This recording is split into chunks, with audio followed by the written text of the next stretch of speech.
Greetings and welcome. I am Joffrey, and today I have my closet open for some reason. Um, and we are going to be discussing the long-awaited Ilkhanate Tinto talk, where they're also going to explain some other things that I hadn't remembered. I was too excited about the Ilkhanate. I completely forgot that they're going to be talking about Chagatai and the fact that Timur is going to he's going to show up and be really lame or something. I don't know. Freaking 1-year-old Bobby in the middle of the Eurasian steppe coming to wreck everything.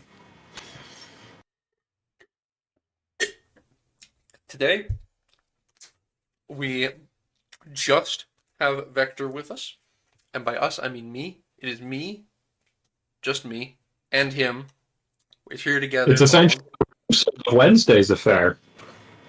We keep swapping now. We keep swapping now, and it's very weird. I only get one of you now. It's so sad. But to actually get today. Oh, where's my phone? Yeah. Today will be an interesting day. We'll be taking a look at the content for the Persia and Iranian regions, including the Ilkhanate IO. And also the content relating to the rise of Timur situation, which includes the flavor for the Chagatai Khanate. Let's start a bit differently today by looking at the Ilkhanate, the in-game flavor name of the most commonly used Ilkhanate IO. The most commonly used Ilkhanate. Okay.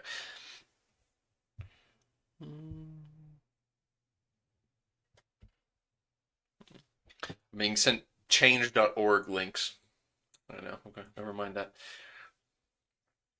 All right. So the Ilkhanate was to see in the world. Release EU5 right now. Well, it's actually relating. It looks like it's relating to. There's a dinosaur thing, big dinosaur statue in my province. I don't know, some petition relating to that. I'll have to take a look. They better not be taking it down. It's really fun. The Ilkhanate International Organization, the leader gets great power score exempt from forfeit. What? Plus 100.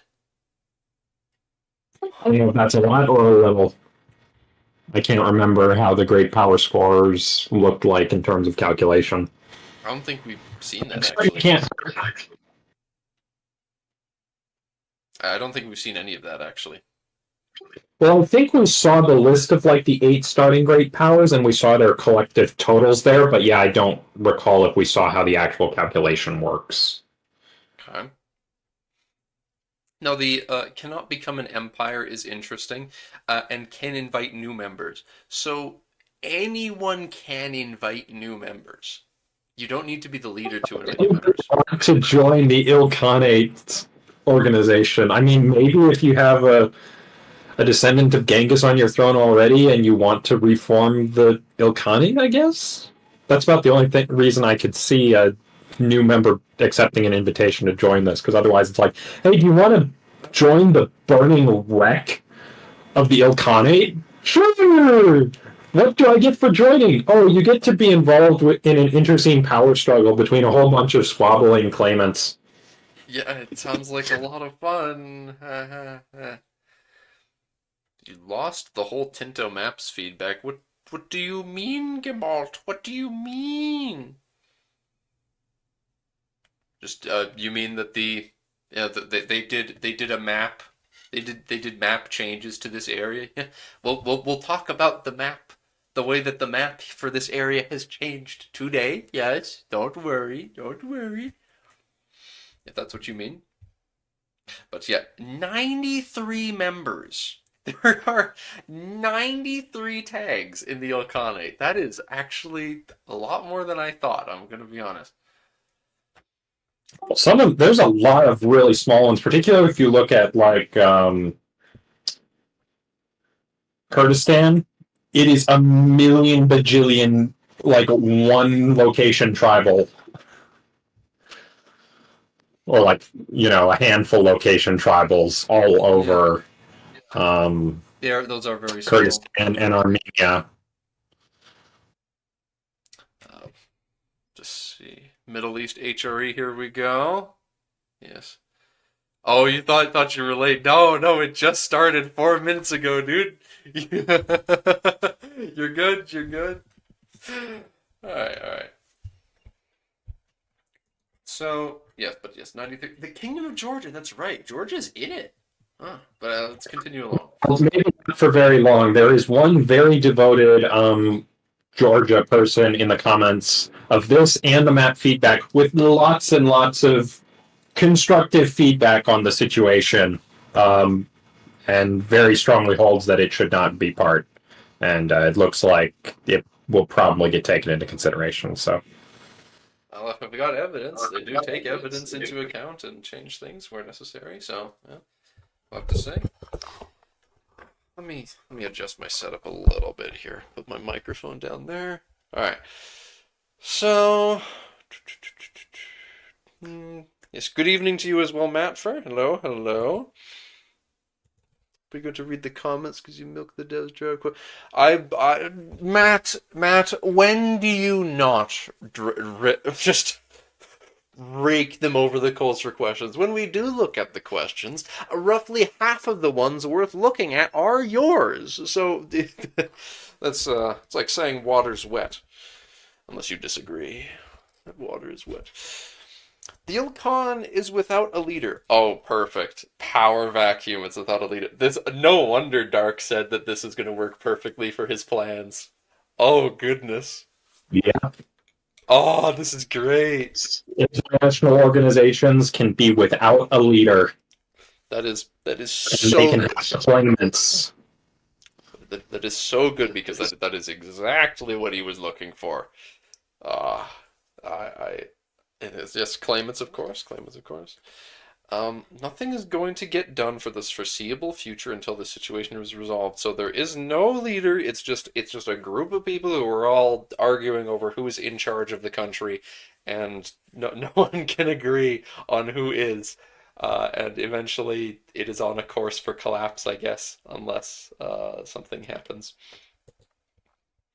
But here's the 3 claimants, and there are the 93 members. I wonder how one becomes a member. Also the agenda, so your typical passing reforms and such, I believe. Why didn't we start with the Tinto Maps feedback? Because this is more exciting. I've been waiting for this for so long. I need to talk about this. We can talk about the map stuff afterwards as we take things nice, relaxing. We close out the stream with that, But this is the core. This is the meat of the conversation. Yes.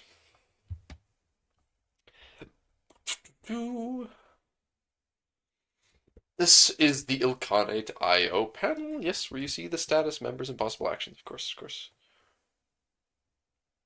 Got to keep edging. I've edged for too long, Matt. I have no more desire to edge.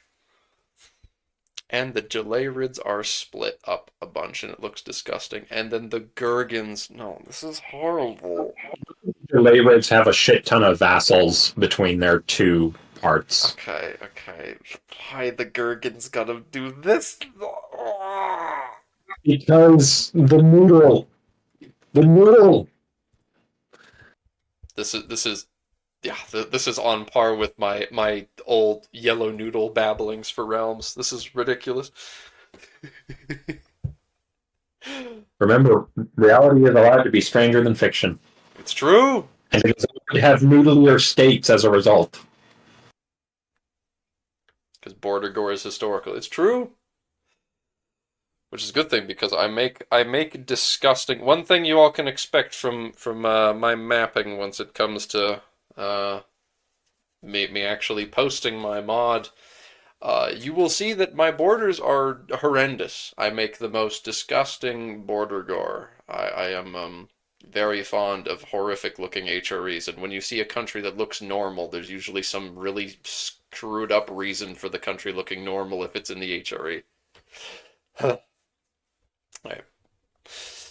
The reign and death of Abu Sa'id Bahadur Khan, last Ilkhan of the Borjgin dynasty, led to a power vacuum in the Ilkhanate, with several contenders trying to claim the title of Ilkhan for themselves while also trying to restore the old order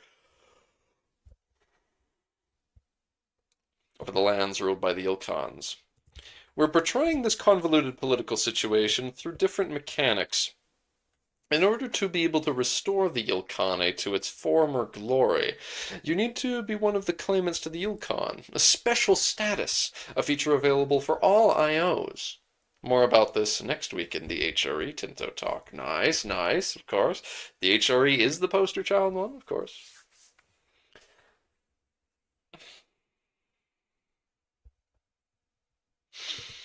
There is a good chance as well, Matt, that I am going to. I've done some testing of map modding in like Imperator Rome and CK3 to make sure I'm ready. So there's a chance that I might make the province map and do just a tiny bit of modding in like CK3 or some Paradox game, and then post it for people to see, so that I'm ready for once EU5 comes out with a province map already made.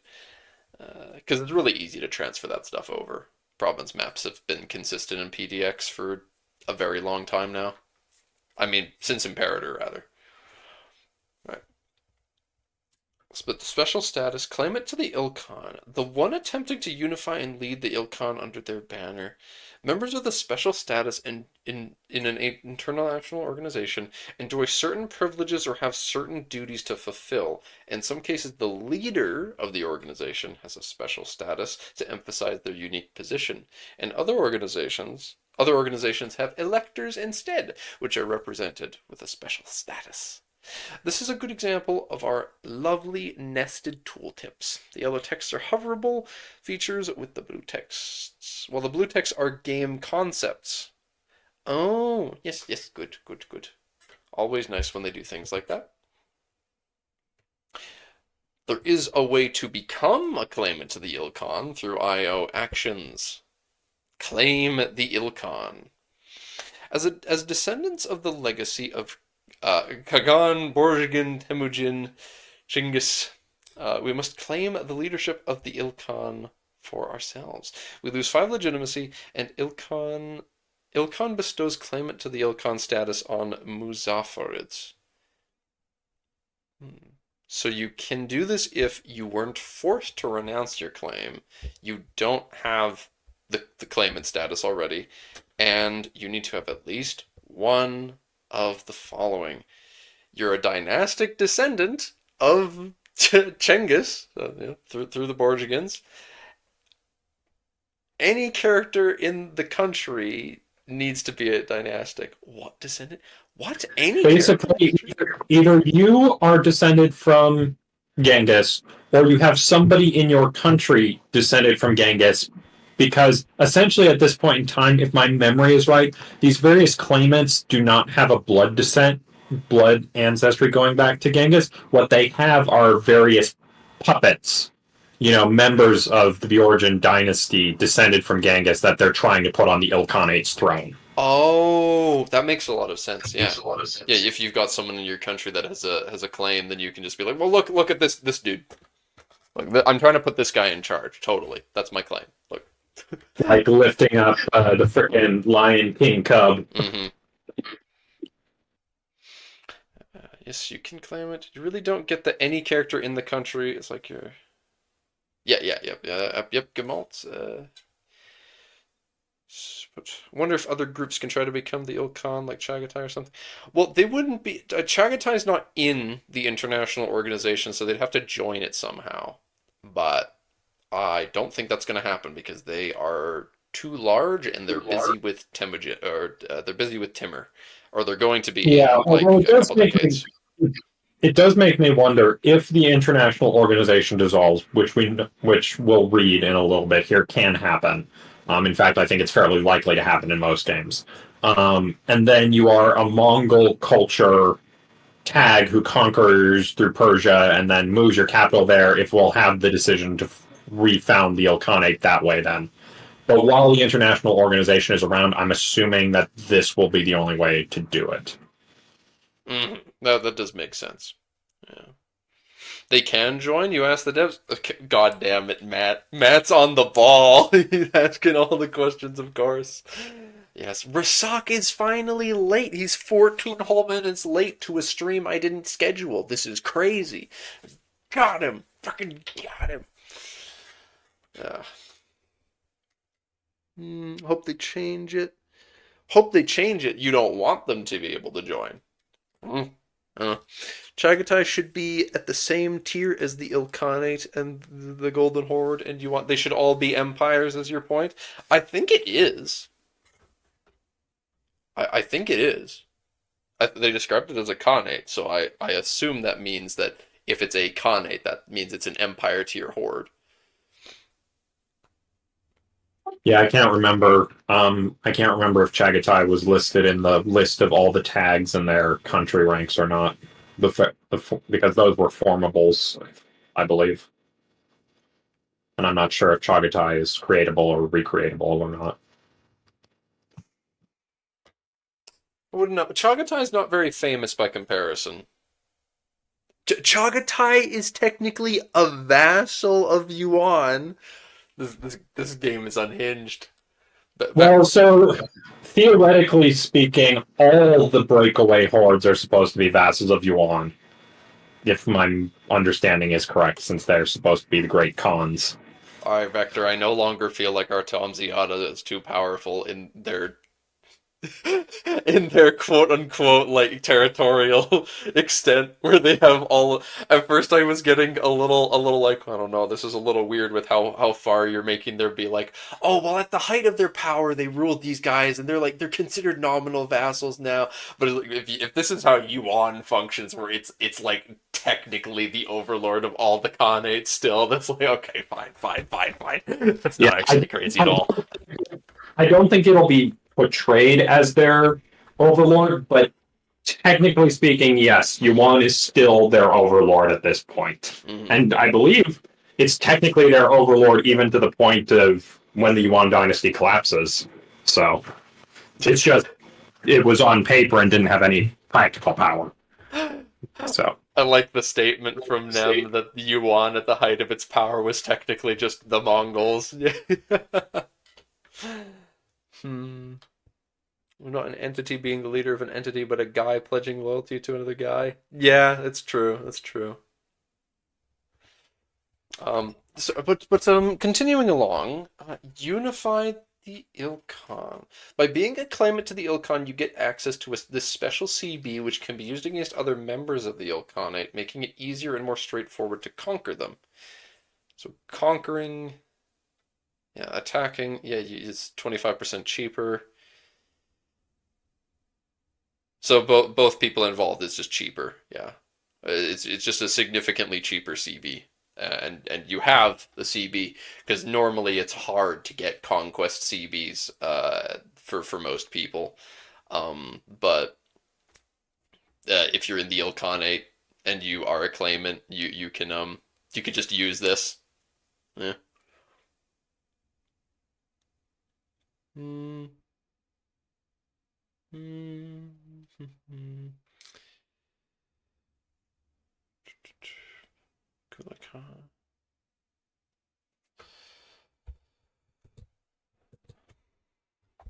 All members of the Ilkhanate have access to this other CB that, in case of victory, allows to remove the claimant to Ilkhan status from the objective country. Huh. That sounds like a very useful thing to do early on. I'm assuming if they remove the claimant, then that country is not able to take the decision again for however many years. Yeah, because otherwise, that'd be hilarious. Oh, you are no true claimant. 5 weeks later, we are the true claimants to the Ilkhanate. You probably need to be a different character to do it again. It probably disables it for that character, so you would need another character that could be the claimant, and even then it probably puts a cooldown. I would imagine it's something like that, where the tag has a cooldown, and then that character can't do it as well.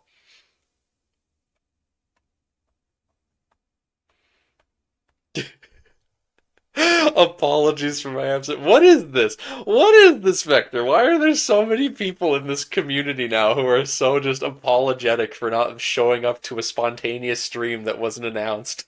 And then they do show up later, like they show up 20 minutes after the start, be like, "I'm so sorry I didn't instantly show up to this stream.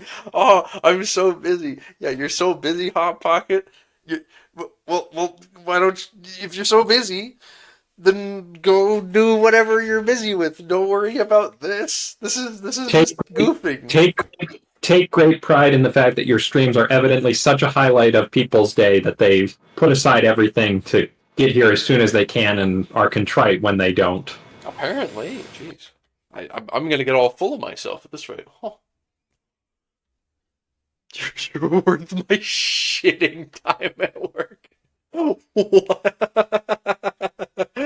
Wow, I am him truly. I'm worth his shitting time at work. This is great. But just unified the Ilkhan thing.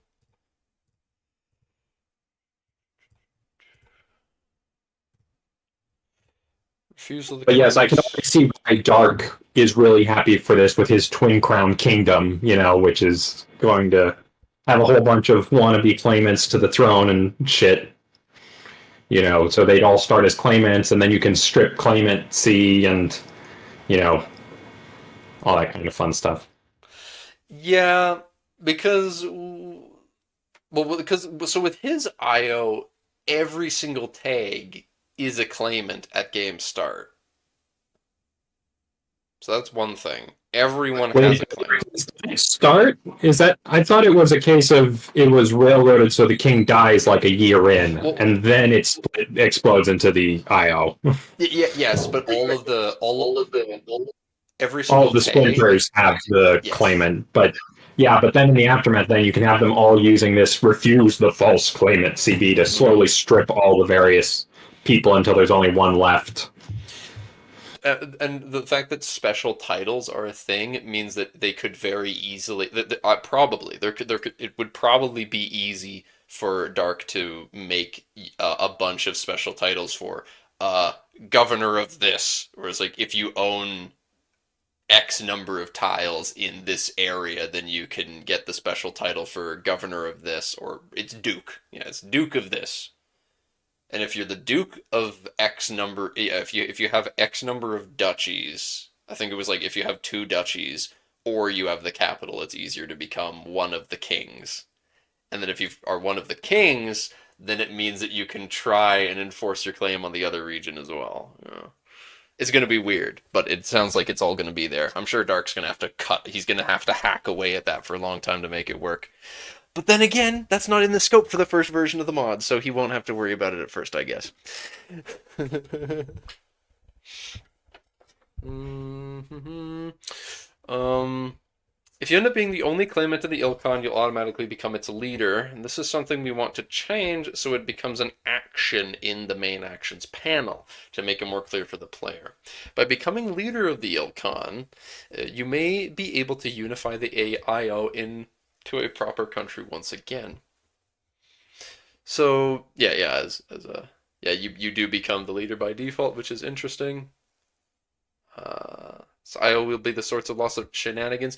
What sort of shenanigans you figure? What kind of goofy things do you think you could do with this? Because how would you join the Ilkhanate and then do something goofy to like become in charge of it? Because most people who join it aren't gonna. Most people that would be able to potentially join it aren't gonna have a claimant.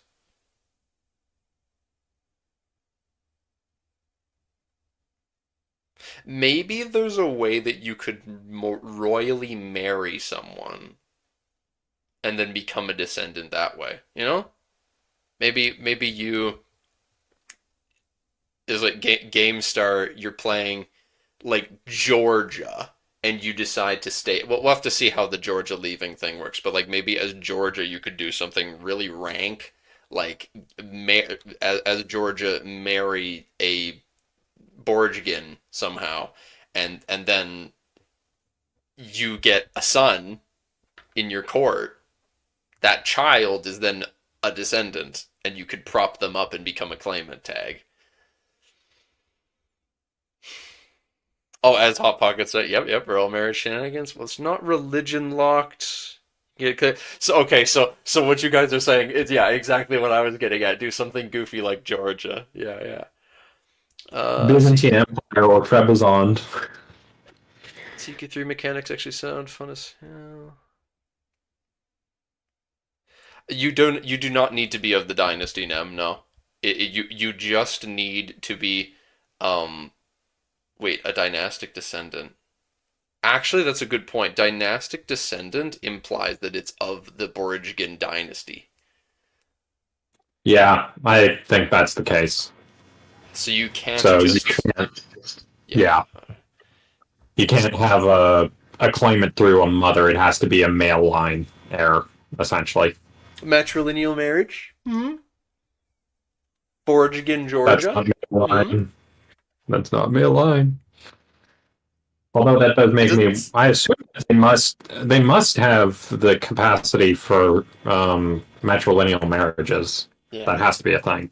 And it doesn't say male descendant or anything. It's just a dynastic descendant. You just got to be a Borgia. Hmm? Hmm? Hmm? Zoroastrian Ilkhanate. That's true. That's true. There's going to be a lot of Zoroastrian pops. Yeah. I mean, There's the stage. I mean, what was it? I think it's Chagatai should be starting with a Nestorian on the throne. So, That's right. I mean, There's a Uyghur. There's the. Okay. You know, this has been going on for a long time. Vector. Why is it that when I like you have your open mic, I can like we whoever's talking it's like I can still. because I've got a very bare bones setup and my mic is close to where my speakers are, and for some reason the noise canceling doesn't work for your voice. So it's because you don't have headphones. So you don't have headphones. So the speakers come out Yeah, and okay, yeah. yeah. Technically, I could put on my headphones, but I've been using them all day and my ears hurt after that long. So,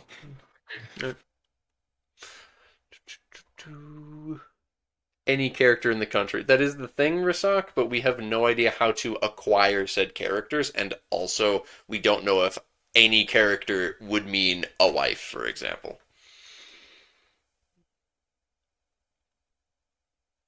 Imagine playing in the region for 50 years only for Golden Boy to drive your head through a spike.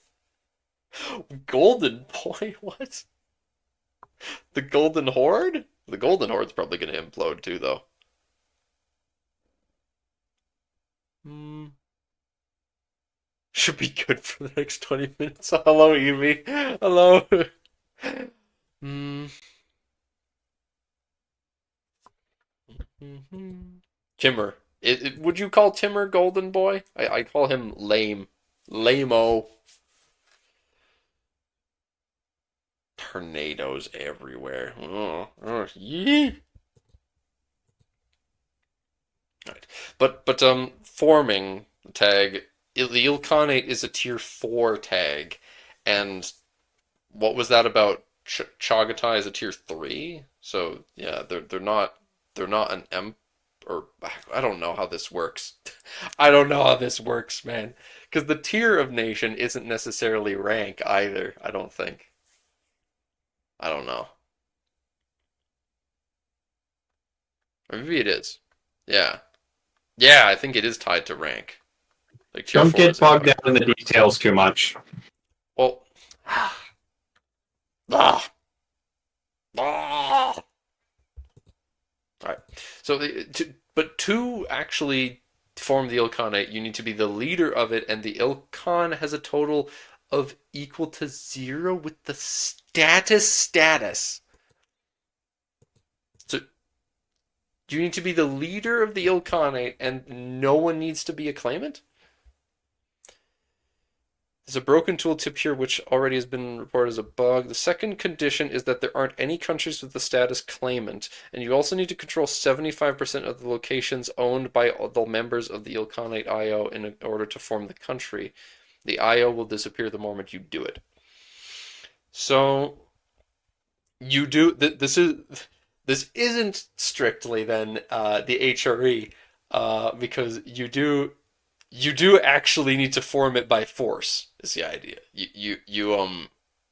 You need to conquer the land, almost all of it. You need, yeah, 75% of it. So the vast majority of the land you need to directly control.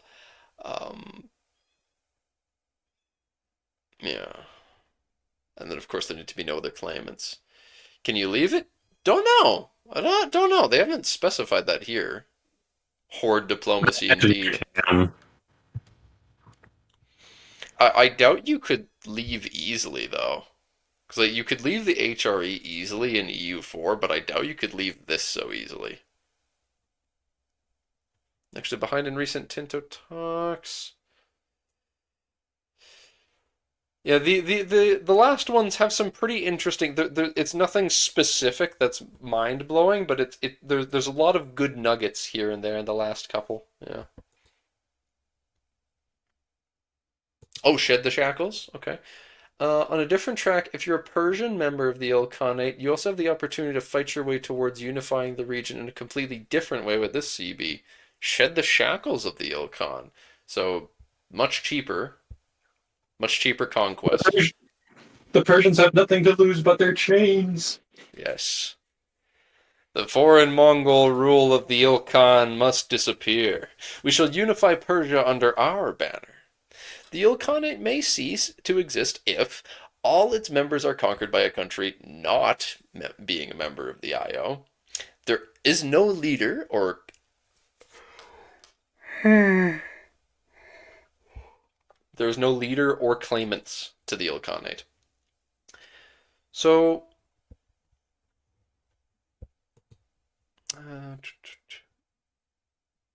yeah, So theoretically, if you beat up the three claimants that start, the entire thing just implodes.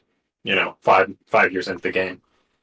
yeah. I wonder if there's a way to lose the claimant, like being the claimant, without being beaten by someone. I imagine if it's because you have a Georgian dynasty claimant in your realm, and then you lose them, you know, for Mm-hmm. whatever reason, they go for a walk off a very short plank, um, then you lose that status, I assume, by default, because you no longer have your would be puppet con. Makes sense to me. They go on a hunting trip and disappear. Yeah. Hmm. Order of Jalarid. These are the main contenders for the Ilkhanate at the start of the game.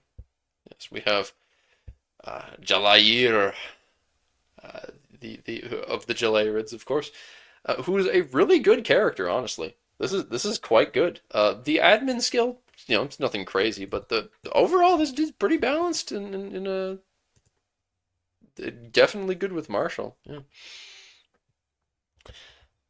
and here we have a actual, yeah, Borjgin, of course. This is not. This is not the Gurgans. The Gurgans are the ones I was thinking of, but interesting. Hooligans. I don't know where the Hooligans are. Oh, there they are. Okay, that's really good. That is good land. Yeah, they're essentially they're basically the overlords of southern Mesopotamia. Yeah, that's the claimant I'd want to be. I mean, the Jalarids have lots of vassals and such, as you've said, but I'd want to be the Hooligans for sure. That's some quality land. As a random thought, I really hope that Syriac culture has a decision to reform Assyria. I'd love to do a campaign for Nestorian Syria. Assyria. Of course, that sounds great. They got to change that flag. What flag? The Borjgin flag? You'd know if you check the Tinto maps first. I'm gonna strangle you, Matt. I'm gonna. Oh, you're gonna get it. You're gonna get it. The Jalarids have. Oh yeah, they do just have the Ilkhanate flag. Yeah, I mean, they are probably the strongest, but they probably shouldn't have that. Yellow Prussia will return. No! No. Yellow Prussia cannot be allowed. The Persian and Iranian countries that are part of the Ilkhanate have their own flavor content available. For instance, you have advances like this. Extra cultural tradition. The lands of Persia have always been in a privileged position, serving as a point of contact between the West and East on a path of many trade routes. The lands have thus also served as a hub for exchange of ideas, cultures, faiths, with Zoroastrian, Islam, Christianity, and even Buddhism permeating among its population. The Iranian peoples are thus world people. What? And Persia has. I think they're going for worldly I'd imagine people. so. Persia has also been the birthplace of many great empires in the past, from the Achaemenids to the Sassanids to the recent Mongolian invasion and the establishment of the Ilkhan, have imposed on them foreign rule. But the Iranian people are ready to rise once again. Sassanian heritage. Before the Islamic conquest of Persia, the region was once home to the Sasanian Empire, a realm that once ruled from Caucasia in the west to the Kirthar range in the east. Many of its great cultural accomplishments have shaped the Persian artistic work and cultural identity, so they get a significant cultural tradition boost. It's going to be really hard to culturally convert Persian people for the beginning of the game, because as we've also seen in the Age of Renaissance, cultural tradition, it gets a boost as well. So it's just, yeah, you aren't culturally converting Persians for a while. We got Carthage, so Assyria is actually viable. That's true. They did show Carthage is going to be a formable. Improve the Silk Road. Since you still have Assyrian, identity, culture in the modern day, even if they're, very tiny minority. So we will definitely have to look at the Tinto map feedback and look at the cultures and stuff again as well after this. But improving the Silk Road, you get trade maintenance. That's going to be very handy. Persia is a tier 4 formal, so the same tier as the Ilkhanate. Makes sense. There are also special buildings like the Safawiya Order Hall and the Gilman Barracks. Well, everyone's got the Gilman apparently. And special units like that. This is the formal for Persia and how it would look like. Of course, 50% of the locations in the Persia region. It's a lot easier to form that than, actually, well, maybe not. I hope that if you swap to Zoroastrian, it's like in current EU4 where we get the Aaron Shar name and the nice purple color and the ye olde style banner instead of this I very much associate with Islamic Persia. Yeah. So they do the EU4. That's true. Anything interesting so far? Oh, Eric coming here, and he hasn't even acknowledged that I've been tracking him down in different comment sections. It's very sad, very sad. Yes. I found, for some reason, over the past 2 days, I found both Eric Shadowblade in a YouTube comment section, and I also found Mouse in a different YouTube comment section as well. I think I found him like twice though. I find him everywhere. But I find Eric in random places too. I find Eric in a lot of places that aren't even related to Paradox things. It's very strange, very creepy. Yes, I've got to reclaim you, Eric. Yeah.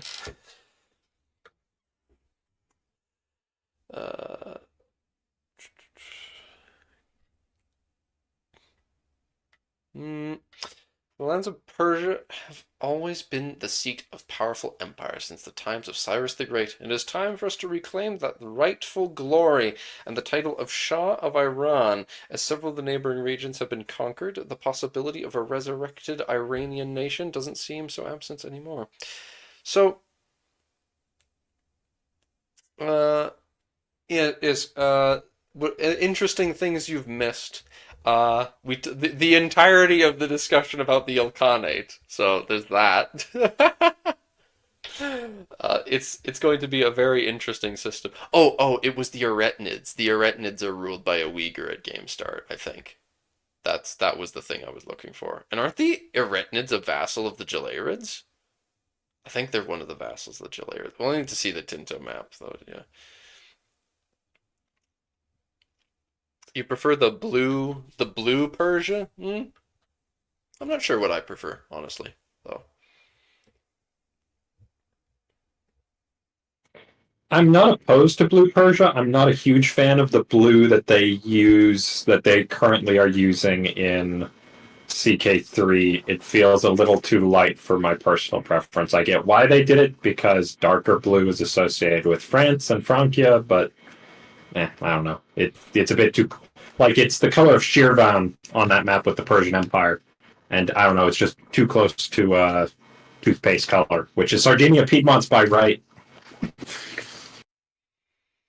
So the main contender of Central Asia, the Chagatai Horde, which of course, another Borjgin. The great Genghis Khan managed to forge a great empire for all the Mongolian peoples, bringing into his fold great swathes of land from Europe to China. All people learned to fear the sound of Mongolian armies galloping and the might and power of the great Khan. As heirs of his legacy, the dream of bringing back the glory of the greatest Mongolian horde is still alive. So the Chagatai Horde. He is not that great though. He's uh yeah. He's a typical Mongol steppe ruler. He's good at bashing things and meh in everything else. Not much else, yeah. Yeah. Mongolian countries, which also include countries involved in the Ilkhanate IO, such as the Dalirids and the Hulagids, have a ton of content available, both for being steppe hordes and also specific Mongolian content.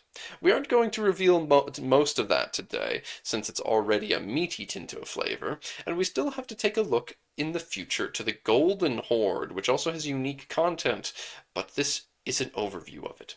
Government type bonuses. A steppe horde, which specifically allows a lot of things. Um, don't know what these are, but these are probably. Oh. I'm assuming they're mostly advances. Yeah. Step. Yep. Step slaves rating. That is an advance. Age of Traditions. Step slave. Raid religious enemies for slaves. Huh. Legacy of Chinggis Khan. Monthly progress to aristocracy. A cavalry maintenance cost and expected cost of. I like the little touch of a lower expected cost. 100% know if I agree with the monthly progress to aristocracy because it was a big thing for Genghis that he supported, elevating men of merit. Yeah.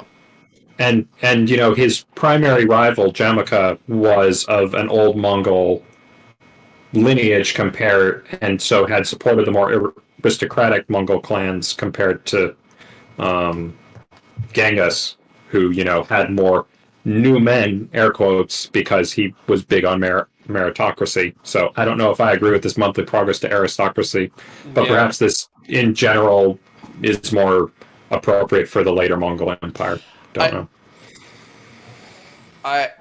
I guess the idea being that the descendants of him aren't as meritocratic, and they focus on the Matt is commenting, and the thing is that the opposite of aristocracy is plutocracy, which is different. So I guess I could see that then.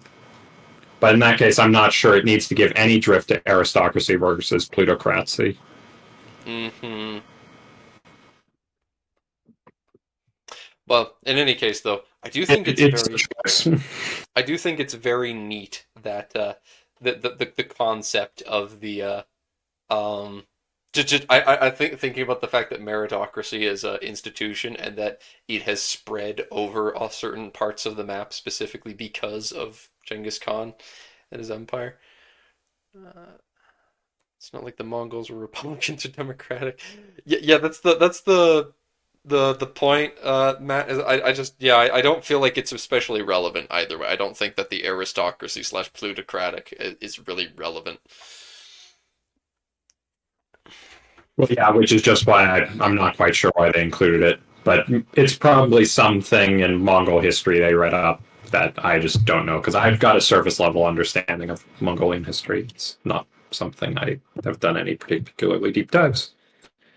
That's another. Oh, that's a government reform. Okay, so the government reform that gives you that gives you cavalry maintenance costs down, and then an advance horse lords of the steppe another 33% cavalry maintenance cost. Yes, Uh-huh. they are at the gambling board and they are going all in on Cav. That is We'll see. It's a bold strategy, Cotton. Let's see how it works out for them. I was hoping you were going to say that. It probably will work out for them for a long time though, because uh Early game, yeah. they've explained how like initiative and combat speed works and all that. Cavalry is going to move around quickly on the overworlds as well, and when they get into combat, they're going to move around in combat quick. If they need to plug any gaps, they're going to have a lot of initiative. Hordes are going to be, yeah, hordes are going to be very scary. Yeah, as you say, Rasak, they are terrifying. The only true beast is of human nature. Horses have been born and raised among our children, and they have learned to be as noble and as ferocious as our own people. We recognize their harsh taming as our greatest pride, and they recognize us as their greatest lords. Beautiful. Jeez, do you think they had enough edge when they were composing that? No, not quite. Not quite. Yeah, they haven't been cut by the edge yet. They need to go farther. Indeed. But levies always allowed is an interesting modifier. I wonder what that means precisely. I'm assuming that there are some that don't allow you to raise levies, I guess. Yeah, that must mean there's something you can do that will stop you from being able to raise levies. Luckily, all of them are army-based countries. I couldn't. This is a very good point, Penguin. Because if you destroy their army somehow, then you beat them.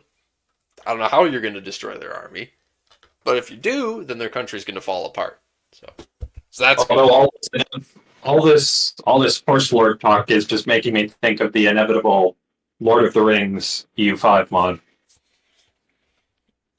Why does that? Wait, how does that connect? Because Khan? What? Rohan, the horse lords. I don't fucking care about Rohan. Rohan is That's overhyped, not useful. What do they do other than make bad military decisions and then get bailed out?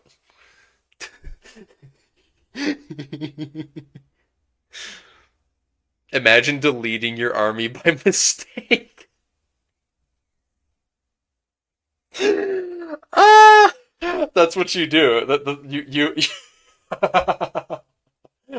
You start the game, delete as the Jalarids, delete your army, and then just implodes.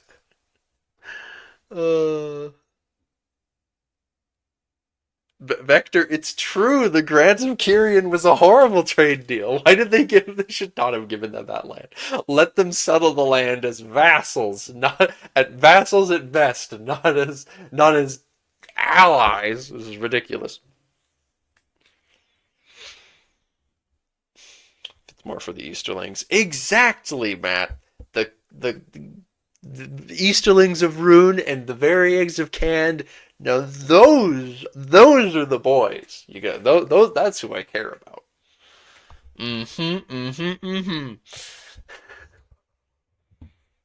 Was it almost empty shitland? But Gemalt, it was Gondor's empty shitland. That's the important thing. Now it isn't.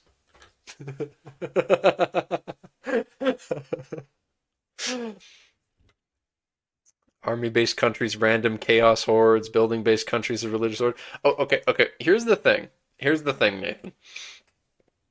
I'll call you Nate or Claw. I don't know. I can never decide what I want to call you. Nate Claw. Nate Claw.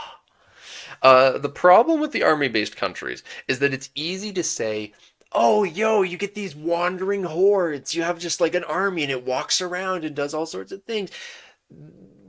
I don't think there's going to be anything in the game that is going to cause them to move. What would cause, if you have an army-based country that does not own land, what would make them actually move unless they're at war? Because the only army-based countries that we have been told about are army-based countries that either own land or spawn at war. Conquistadors spawn into the game and they are immediately at war to conquer land. Meanwhile, the hordes own land, so their army's just going to sit there. Um, Post is made by Turning Point of Alpha.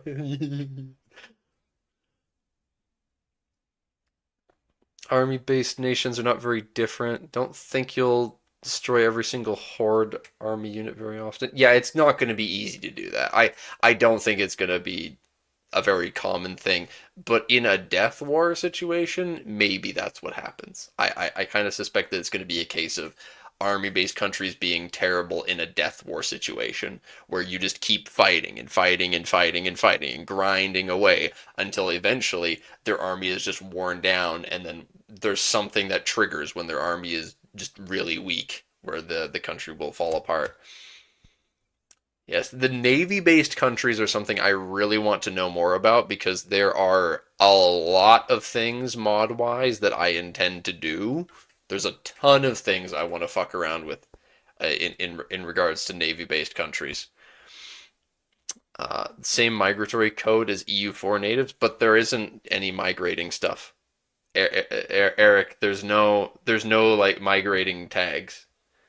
The closest thing to migrating tags that exist are societies of pops, but societies of pops don't move. They just have pops that exist in land, and that's representative of this is the tribal land that they move around in.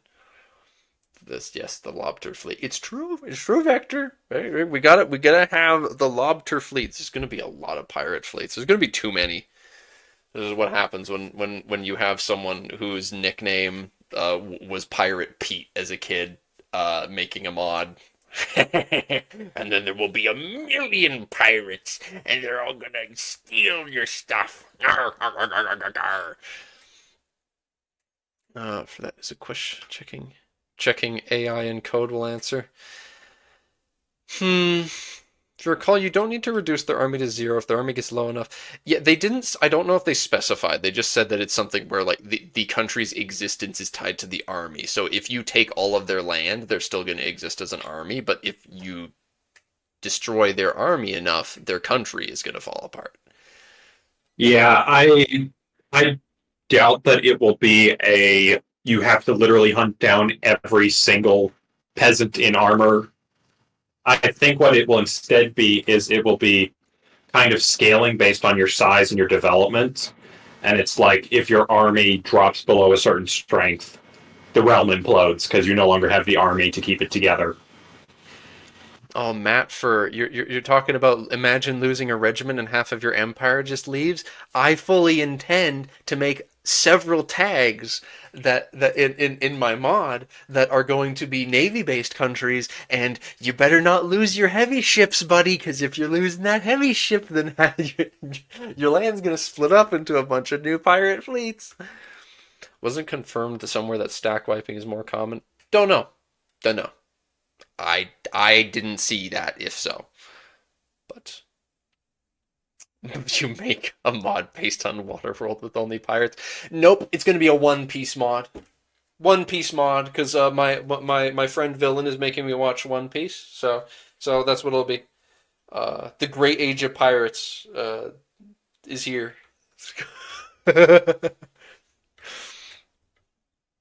Maybe the expected modifier is suited for. That's a good point. That is a very good point, Matt. Because the the One Piece is EU5. That's right. He said all that this world has to offer. He buried it in One Piece. It's EU5. But the expected army modifier, I could expect. I would not be surprised if that is something that they would tie to what causes the army or navy-based countries to blow up if they become too weak. Where if your percentage of the army-based country reaches a certain point, then it's like, well, boom, because I highly expect that the way that expected army size is going to work is that it's going to be the replacement for uh, force limit, and instead it becomes a case of if your army is too much larger than the expected size, you'll get penalties as people are like, oh no, that's a little too long. I don't know what you're doing with that army, dude. That's a little sussy wussy. And if it's too small, then your estates and populace are going to get really uppity because like that's not enough to defend us, and it's certainly not enough to keep us in line. So suddenly your vassals and estates and populace are going to get more uppity. Do you want to explode? Do you want to explode players when they enter a death war with an army-based country? Vector, I can see it now. You're playing a multiplayer game where there's a Golden Horde player, and then they're fighting. It's like they call in against the Golden Horde. So you get Muscovy and you get Muscovy player. You have the Muscovy player. You have a Poland player, and no Lithuania.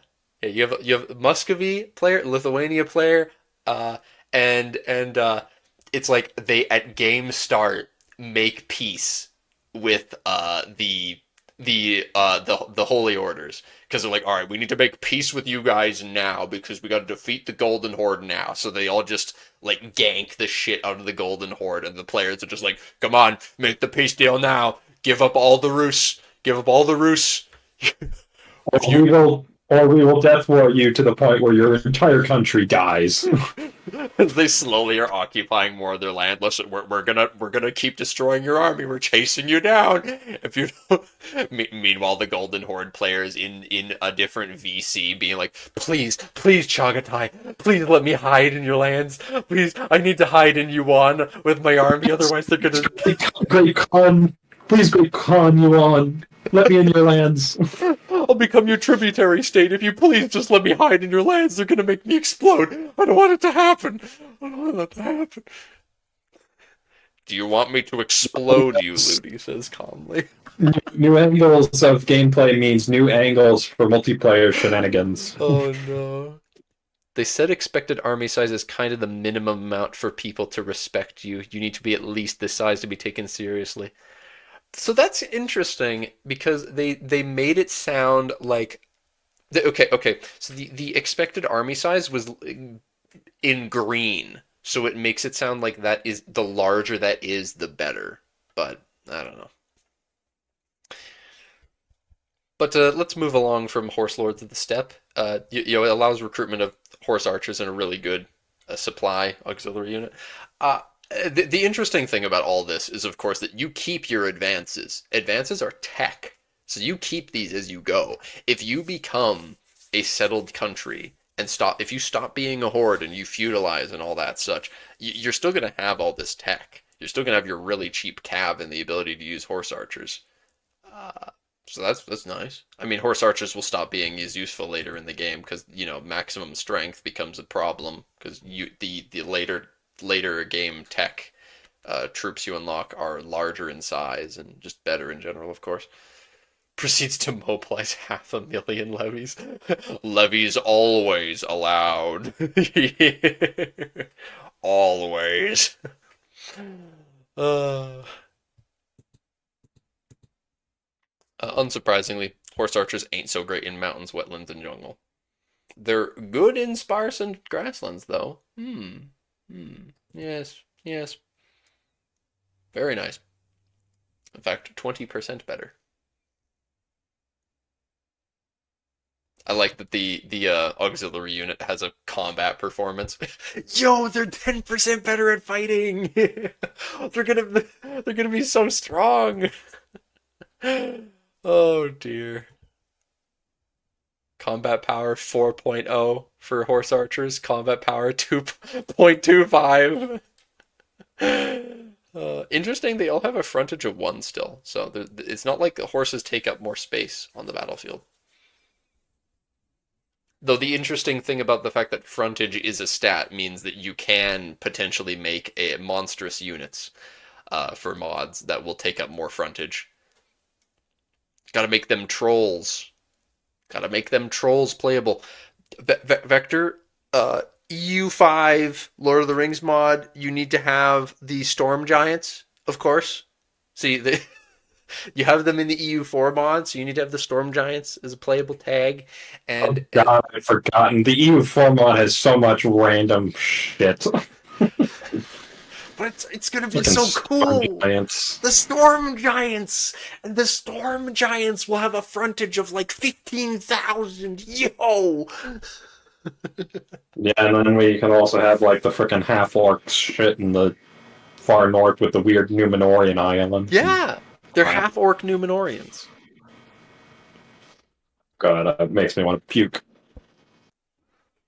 Hello, DJ. Hello, hello, hello. Hit and run horde army tactics will be so powerful with combat initiative. You could see micro players being monsters. So combat initiative. Because don't armies start fully engaged, or is it that when No, no, no, no, they don't start fully engaged. I thought it was that both armies start fully engaged, and then when holes open up in the battle lines, you need to fill it. But you so they don't start fully engaged. Is that both armies I need to don't start believe filling in? so. Yeah, I believe. Yeah, so as from what I remember in, but it's completely possible I'm wrong. It's been literally months since I read it. I thought it was so both armies start not engaged, and then they're engaged, and then they start engaging when the first units from either side have reached the front, essentially, and that's when they can start dealing damage to the other side. So what does what does combat initiative then do? Um, Rasak, do you remember? Because yeah, you say yeah, combat speed fills the holes. What does combat initiative do then? I mean, could look it up, but yeah. The Johan alt is back. It's true. DJ for director Johan. It's true. He's here. Initiative affects engagement. All units gain more as the battle goes on. Engagement. So, how early they attack. Huh. That's Or how early curious. they enter the battle, because not all enter the battle immediately right when it starts. Some are held in reserve. Combat. What Rasaka is saying is that combat speed is them coming out of reserve and becoming engaged. Or, wait. Going from reserve to the battle, an initiative affects engagement. High initiative means they give damage before they start taking it. Oh, so it is actually the Dungeons and Dragons initiative. Okay. It's basically the equivalent of when they act in the turn order. Do they attack before other units do? That makes sense. Yeah. All right, all right. Well, that is very good then. Yeah. How fast? Because which isn't like it's not how often they attack. It's just how soon they do. So if you have high combat speed and high initiative, it means that you will come out of reserve quick and get into combat, and then you will attack very quickly as well. So the point being that horse archers are a unit that has very high initiative and very good combat speed, so they'll come out of reserve really quick and then engage. They can attack 3 times in the time an enemy does one. So we don't know for sure then. High initiative is Might need to take Until we another peek actually at have that. our hands on it, yes, it will be impossible to know for sure. And I do need to push. We have been digressing for the past 20 some minutes. It's fun though. It's fun though, and this is the problem with having more people. The more people watch these streams, the more you get all these giga brain people who know more stuff than I do, and then they're like, "Hey, Joffrey, it actually works like this," and then let's talk about this, and then it says in this. There was a time Johan commented this on this thread, and then I just Yeah, we need to go back to when your streams had less people watching them. yeah. All right, Understood. get out of here. Get out of here. Can't you see you're not wanted anymore? Gone. Anyway, Timur the Lame. Here he is. Let's now take a look at the content for the rise of Timur. It can happen to it can happen to you. Don't let it be you. Don't let it be you. It could happen to me. It could happen to you. Wait, Be afraid. he's a Borgigan? Timur's Probably have. So this is a thing they talk about in the comments. So he is a descendant of the Bjorgens, but he's descended through one of Genghis's siblings, I believe, not from Genghis himself. So there was a discussion in the comments whether he should be Bjorgen dynasty or not, as a result. Because in the context of who is allowed to be Khan, only those actually descended from Genghis are allowed to be Khan. It's not Genghis or Genghis's siblings and their descendants who are allowed to be Khan. yeah, So, that's a good point. That's very curious. but yeah, it was discussed in the comments. They're going to look into it. So, But it's so cool. So I don't know. yeah. But more importantly, he has the head exploding trait. He has the head exploding trait, yes. Prodigy. Whoa! Baby Timur.jpg.png. The bright light on the head. They have like a wreath around the kid's head. Well, it's supposed. I think what it's supposed to be. It's supposed to be a shining brain with like rays of light coming out. But from a distance, it just looks like a head exploding. Bullshit. He wasn't considered a Borgian. He couldn't even claim the title of Khan. Well, that's sad. That's sad because it would have been funny, but I guess Like I mentioned, there was a whole big discussion of this in the comments. Let's not relitigate it here in the stream. All right. That's the point. Oh, it can happen to you if you start the game with Chagatai or any of its subjects. But if you start the game with Barlas, one of the subjects, you will find this lovely baby in your court. So there is a tag that has him in their court. Okay. Yeah. Yeah, and you can actually see it on the map with the Ilkhanate IO.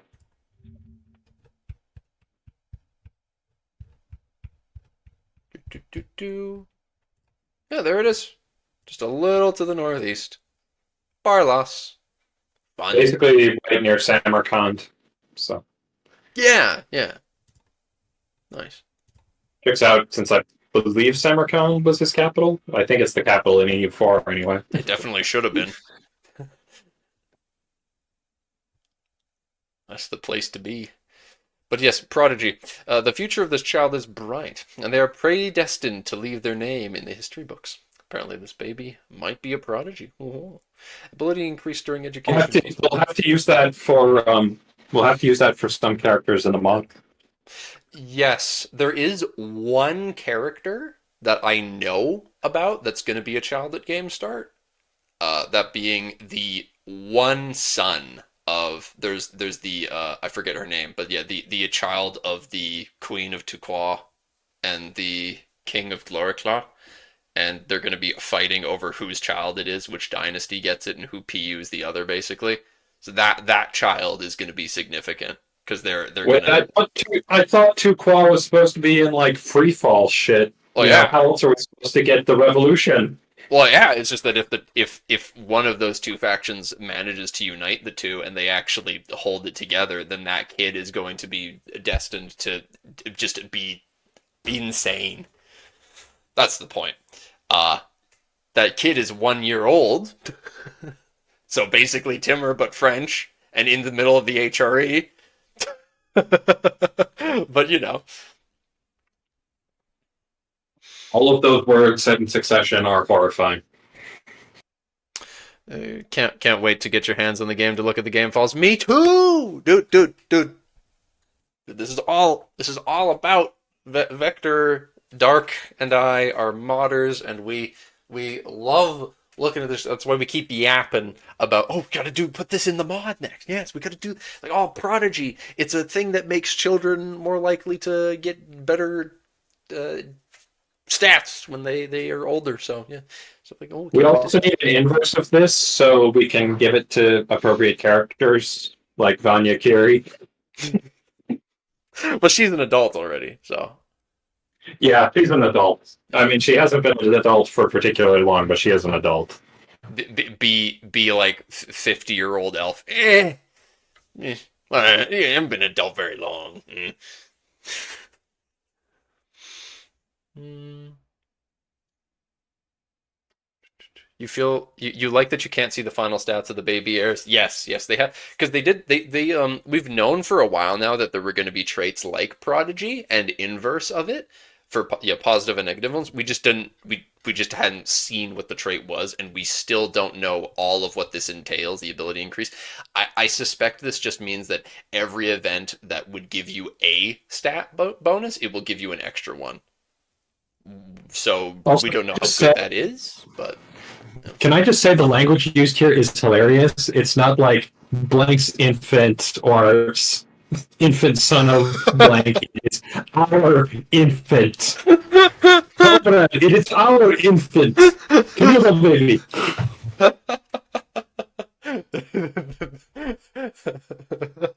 He is ours. Yes. Can mod in more grass instead. More grass? You mean more trees? We're gonna add more trees. You can never have enough trees on the map. It's true. The Great Wood isn't enough, Joffrey. We need to add more. Yep. Must make Jamie proud of my mapping.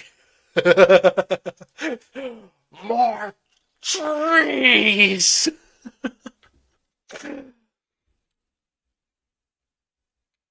Yeah, like that in Imperator, famous characters have gigastats as kids. Yeah, Pyrrhus. Very true, very true. But all right, there are some events about the childhood and adolescence of Timur, and if he gets to the adult age, this event will trigger. I like the if. You don't know if he will. He might just not. Oh no. Fueled by the ambition to surpass. Everybody in the region is going to try to smother this child in the cradle. Yeah, they better. And if they fail, it'll be his tag they try to do. The cannibal is like that, and you get him. Fueled by the ambition to surpass the fallen caliphates and to restore the great Mongol horde, Timur Borjigin, which is not going to stay, but with a handful of loyal soldiers, has laid the foundation of the Timurid horde. Although seemingly insignificant for the moment, the Khan intends to use his unparalleled understanding of warfare and his elite troops to grow the horde with ruthless efficiency.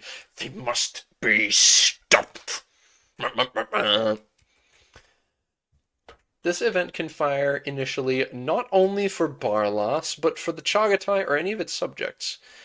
Firing then a follow-up information event for all the rest, in which the player will get the chance to choose to change to the Timurids country if they were not initially playing the chosen country. And the Timurids is AI. This gives a bit of variation on the starting situation of Timur, while also ensuring that the player can always follow the Timurid path if they are playing in the area. Timur has several traits, but this is the most important one. The Scourge from Central Asia. Maximum war exhaustion goes down by 5. Army levy size is increased by 50%. Can always be a military leader. Yes, and aggressiveness modifier goes up. He wants your ass. Someone needs to make a mod that removes all the game's programmed events/situations and call it the Nothing Ever Happens mod. All the flavor events, it's just gone. It's gone. Everything's gone. Yeah. If you're playing, he indeed narcissist. Yes. If you're playing in that area, assume you're doing a straight line to delete that tag because you don't want to fight that. Well, either that or you're just playing in that area with the intention of getting this event and playing as him. I think that's equally likely. Uh, hmm. Locations in a designated core region gain the core region bonus.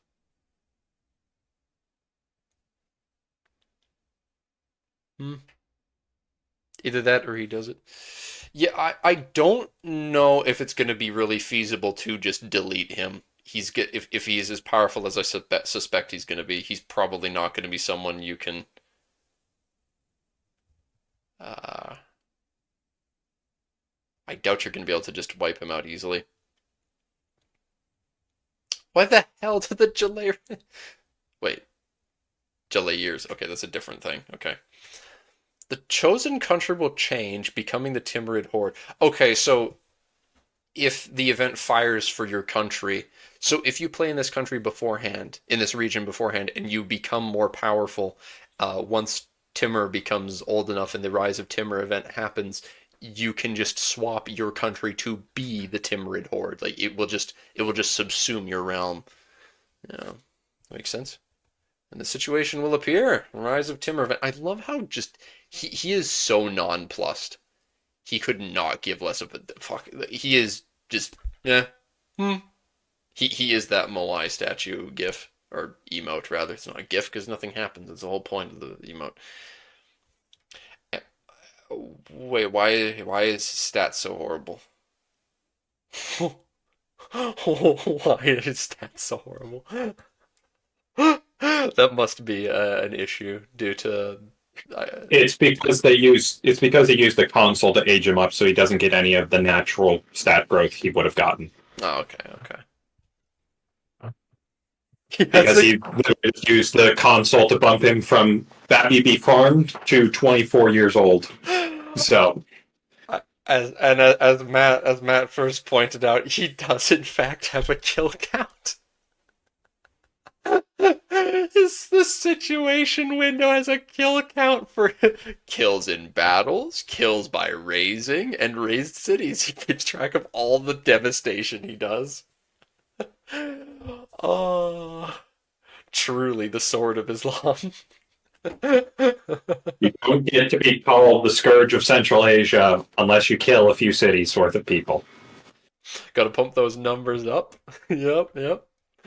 He's really ore farming with each city he burns. It's also, as I was saying, the face he's making. This is this. I love that face. He just doesn't care. Oh my god. Dude, this is one of those. This is a perfect one of those. What were you doing? Like, it's too late because it's like this dude is my age. He's 20. He's 24. It's like, what were you doing? Like, what? Look what Timur was doing when he was your age. It's too late for you. You've already failed. And it's like Timur at age 26 done all of these, destroyed all of these cities. But yeah, plan invasion and select core region. Casually kills 5% of the world, gets called lame. Yeah, that's really lame of him, though. Killing 5% of the population of the world. Dude shouldn't have done that.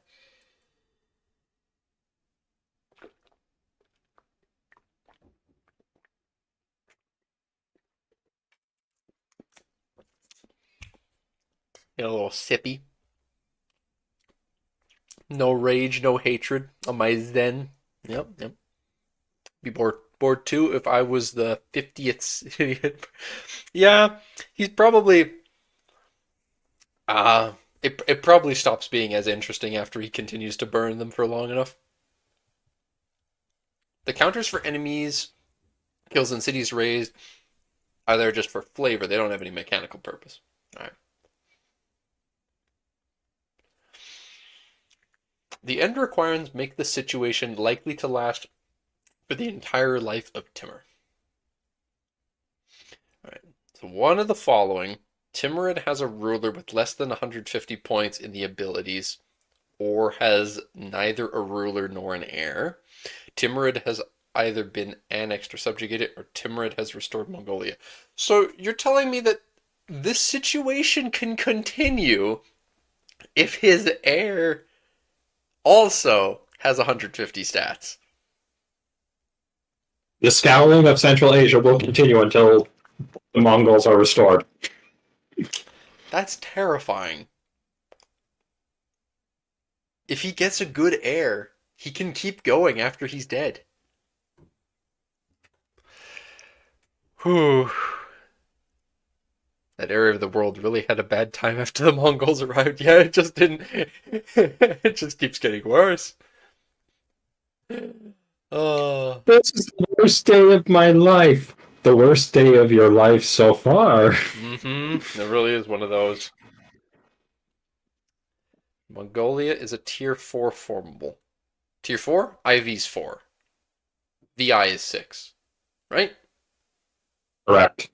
Yay! 1 before 5 versus 1 after 5. That makes a lot of sense. Thank you, Vector. Professor Vector. Considering that it's randomized, it's 50-50.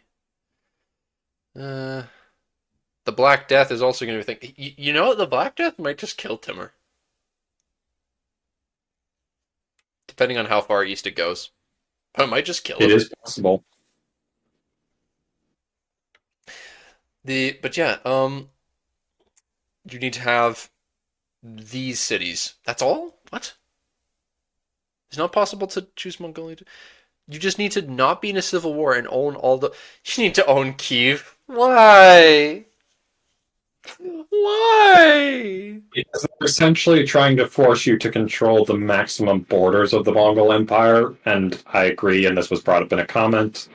I really do think it makes more sense of you must control 80% in a region in the region of the Mongol Empire instead of you must control these 10 locations. That makes a lot more sense, yeah. I don't think you should both need to have Kiev and Beijing and Nanjing. Holy shit, you need to have... What? Guangzhou.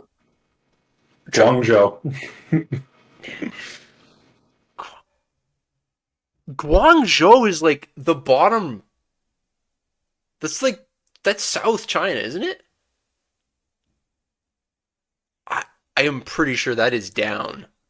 Yeah, it's Macau and Hong Kong basically. Yeah, exactly. I'm so glad I did remember that. These names are impossible, but I did remember Guangzhou for a reason. So yeah, just conquer from Ruthenia to southern China. You'll be fine. Dude, you need to. It's interesting how from these requirements they don't actually require you control basically any of the Ilkhanate, which is funny. That is a good point. Yeah. Odd, but okay. I'm so sad. I think they conquered much of the Ilkhanate before they hit Ruthenia, which is why it's even funnier that they make you own Kiev instead of anything in Persia. It's so sad. You need to burn Kiev again. Leave him alone. He's already dead. Oh. They already ruined the Kievan Rus' dominance over the Rus. And now they have to do it again to form the tag. It's so sad. Just let them go. Insert that gif of Mongolian throat singing. Yeah. Mongolian throat singing while you play the JoJo's kicking the dude to death. I just read Sam's statement of the raisings will continue until you stop me. I want to know defeat. No Baghdad, yeah. That's a good point. Hey, listen, I am a Kiev enjoyer, but Baghdad's a little more important and a little more significant to the whole Mongol experiment. I think, while, torching Kiev was a thing they did and it had huge impacts on stuff, Baghdad was a little more significant and a few more people noticed that it happened.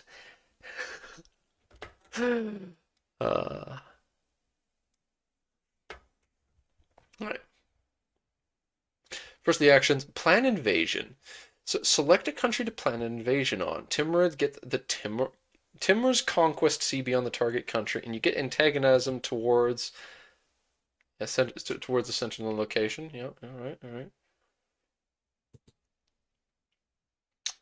Timur's conquer cost for attacker minus 75%. I mean, for a defender You can too. take a hell of a lot more.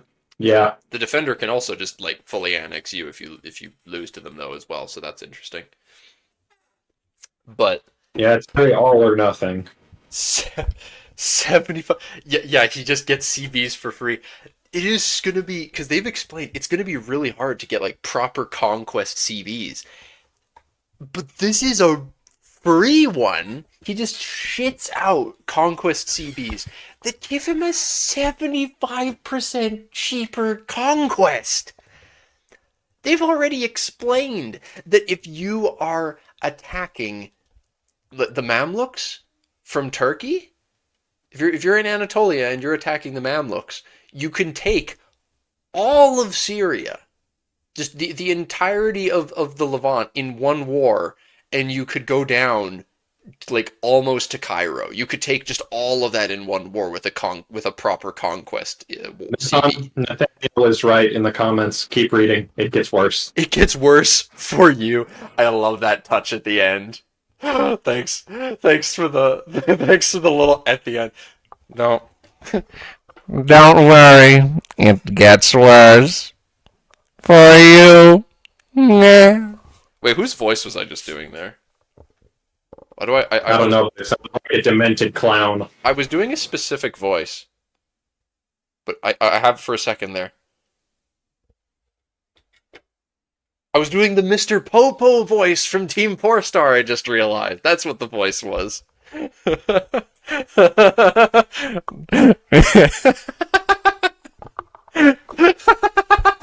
I can't do it again now. I'd fail now that I realize that's what I was doing. I can't replicate it.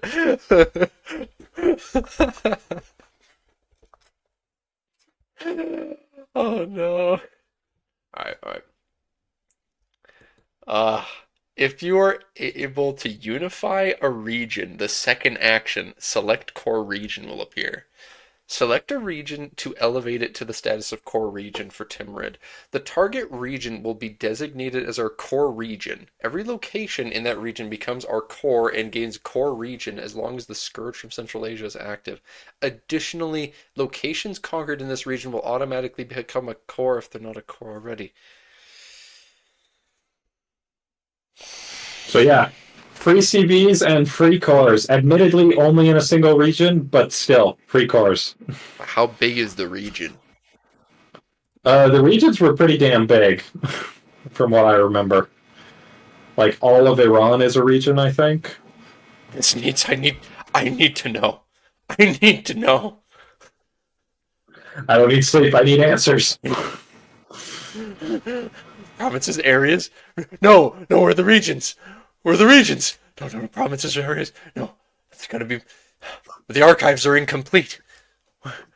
Matt says we don't know yet. They haven't shown regions. Why haven't they shown us regions? Why haven't they shown us regions, man? Man. I don't know. No.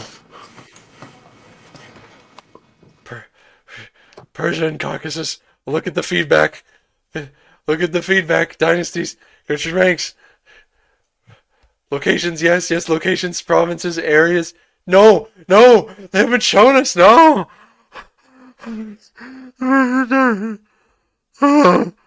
What big is it? Where?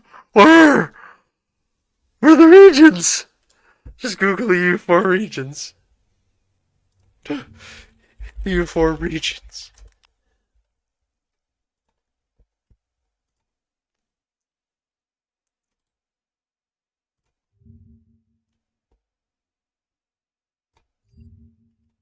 Well, that's small as fuck.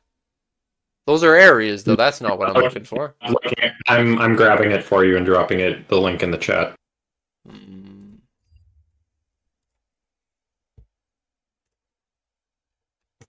Our chat, to be clear, not the stream chat.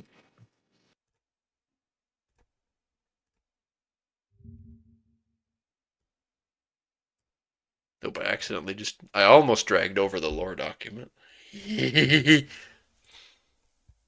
Oh shit. God, look at look at what they did to Alberta, man. Look at what they did. Right, move along, move along, move along. Okay. So yeah, not insignificant areas in order to be able to freely core, considering how many hoops you have to jump through to core anything in this game compared to EU4. Hmm. But this would mean, I mean, theoretically, if like what Tehran, I think this is called. Um, I believe so. Yes. if that was a region in EU5 as well, that would mean that would be his core region. But I guess maybe he would change it. I kind of think that Persia is just going to be one region. Honestly, it feels kind of weird that it's split. But also, I don't know. You can't really make it all one. It's split between Persia and Khorasan there on the EU4 map. I could see them still doing that in EU5. I mean, I get the Caucasus as well being a region. Like, yeah, I don't know. It depends on how important region mechanics are, you know? Because if region mechanics are very important, then that'll change how you handle making regions certain sizes. But yeah, theoretically, Timur could conquer into Russia and make the Rus his core region, Oh, select a which region is a to pretty promote. big one. Khorasan's a region, so yeah, looks like Yeah, in they that might be. case, At least yeah. for now, they've done it the same way. So seemingly, personally, you just make a big ass Iran region. Yeah, doesn't sound like they're gonna do that. Do that though. Yep. Select Khorasan. Khorasan will be designated as our core region. Every location becomes core. Yep. hmm Reform into monarchy. After having selected a core region, a third action will unlock. Reform into monarchy. Reform into a proper monarchy and proclaim a future of might. Become a settled country, become a monarchy, unlock the Timurid Empire government reform, and we will add the Timurid Empire. Yep. Add and unlock it. Unlock and add it, and you become an empire. That that's really cool. I enjoy that. Oh God, he's vassalized so many people. Holy shit, so many people become. He vassalized the Aretinids. Is this like a common thing that'll happen then? Jeez.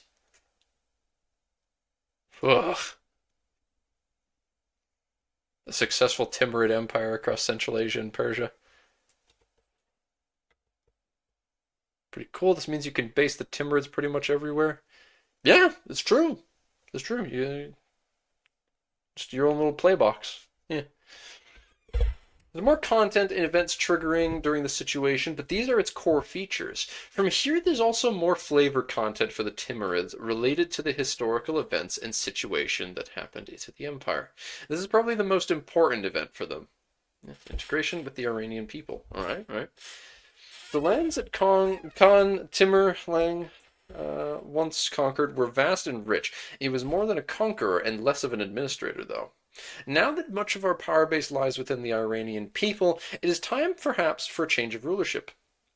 Khan Timur has been planning on restructuring the empire to a more bureaucratic state, assigning his descendants as governors, hoping to grant them experience to rule. In addition, this would require us to merge with Iranian administration, something that may upset the Khwarezmian elite. The peak of the Timurid Empire, much of Iran was under their rule. Despite that, Timurid law was more akin to that of the Mongol states than of the previous rulers of the region. When Shah Rukh became ruler of the empire, he changed the administration drastically, being closer to that of other Muslim states. This included empowering the Sharia courts over the Mongol tribunals. And we aim to rule, not conquer, or we will not abandon our old traditions. All right, so we aim to rule, not conquer. You change your primary culture to Dewar, and unlock Timurid Diwan as a government reform. And the Timurid Diwan Up with the Mongol court.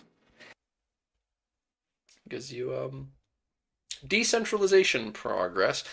Culture's capacity is going to be very good because this not only okay, accepted cultures is kind of bad in EU4. It doesn't really matter much because it's usually just better to convert people's cultures than to accept them.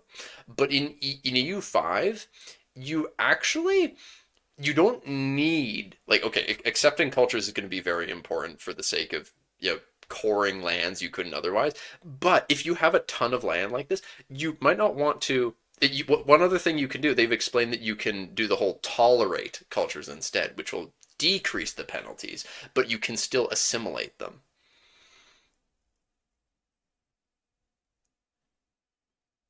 Yeah, yeah, I do actually remember that Rook is the dude who's alive for a couple minutes in EU4, which is neat.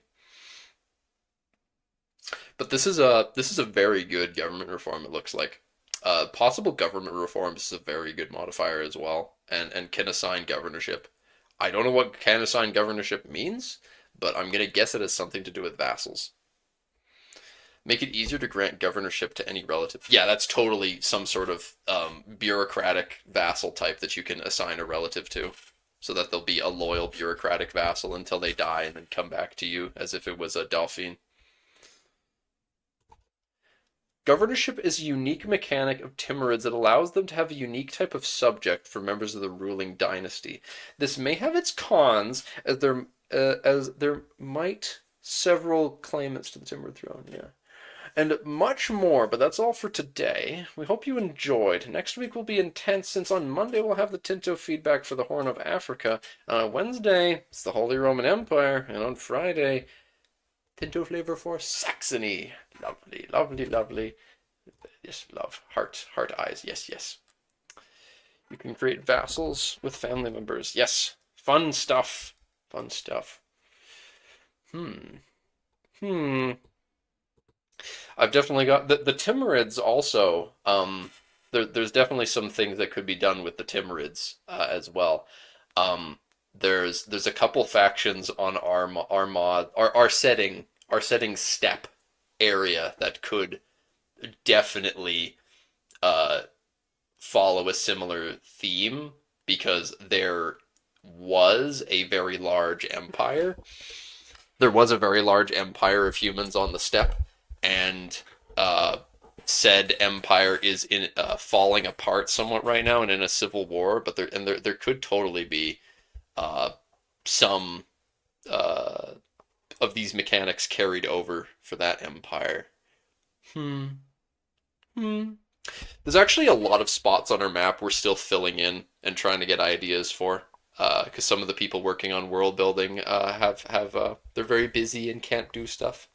So there's lots of areas we have yet to figure out what to do with, and we're kind of waiting with some areas for more information like this to come out with because it gives us ideas. So now let's look at those responses. The IO is nice. Just create a power struggle in an area. Yeah, yeah. It's very nice for that because yeah, it provides the ability to have a Thunderdome area that is going to very quickly, relatively speaking, be able to unite. That they're going to be able to unite much more easily than most people, and there's mechanics, yeah, specifically for that. But you can still have that Thunderdome vibe, which I like a lot. We're definitely going to have a lot of Thunderdomes, and at times, we need to restrain ourselves from having too many Thunderdomes. Wizards never a late. Yep.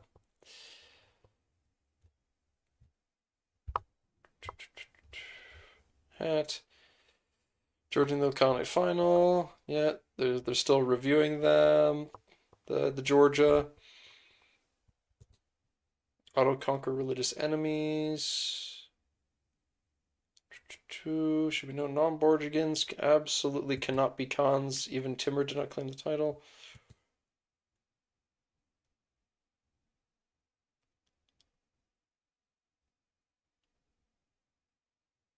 Hmm. Hmm. Does the D1 have anything that you use for as bonus? No Pokemon mechanics for cultures. Do you have a Timmer kill counter from Moon Taxes? uh,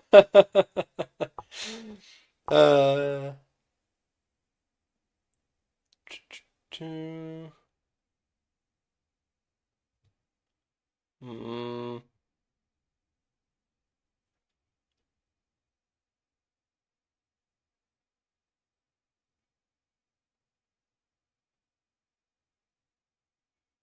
mm. Mughal Empire can be created. The Mughal Empire can be created, and it has flavor. Beautiful, beautiful.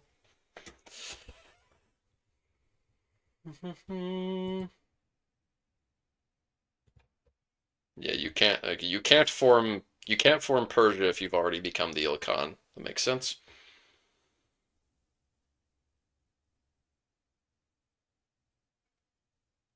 Mm,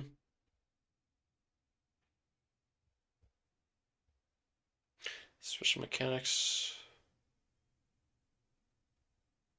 Uh, Prodigy is a genetic trait that any child can have. It's just that Timur scripted to start with it. Yeah, they're still finalizing region maps. That makes sense. That makes sense why they haven't been showing them to us because they just haven't. They just keep changing them too much. Yeah, it makes sense. That's true. The Pokemon mechanics of this game is instead of gathering different cultures, you're gathering descendants of Genghis Khan. Hmm. Conquistadors. Hmm. I'm not seeing much insightful stuff here so far. I know Matt really wants us to look here, and I haven't seen any of Matt's comments yet. So maybe I just need to scroll down until I find Matt's stuff for the goodies.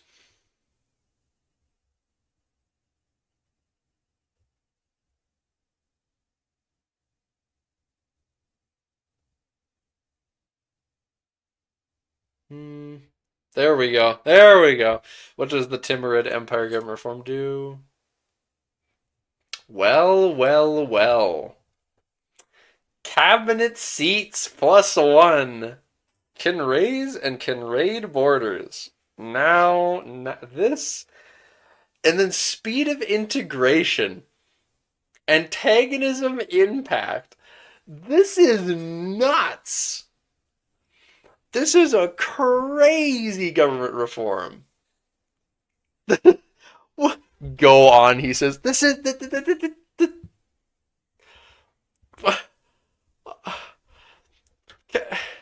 so both the Timurid Empire and the Timurid Diwan are both free.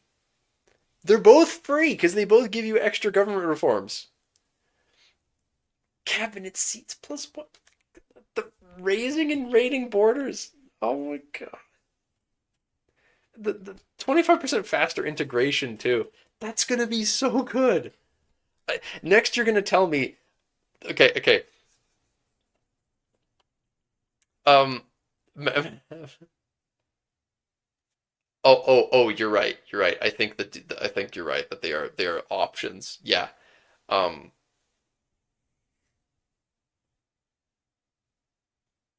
well, I don't know. Just want to keep the Timurid Duwan and the Timurid Empire reforms. Yeah. You get the Timurid Empire and the Diwan, or you stay with the Mongolian stuff. Yeah. Yeah. The Timurids are insane. We've been look we looked at all the Timurid stuff already today, and yeah, the mechanics they've shown for Timur are ludicrous. He gets free, extremely cheap Conquest Wars. So with what you understand from your time having played EU4, in EU5, when conquest CBs are really rare. You need to most of the time use other bullshit to get to like conquer someone's land for an excuse that isn't conquest. And then it's a lot more expensive to take land, but you can still take land even off of an insult or trade war. You can still take land, but it's just more expensive. But if you do get a proper conquest war, you can take shit tons of land. Now, Timur gets free conquest CBs where he has 75% cheaper war score cost. He can take all of your stuff. Just boom, he'll take your entire country. And mind you, the defender also gets 75% cheaper war score cost. So also,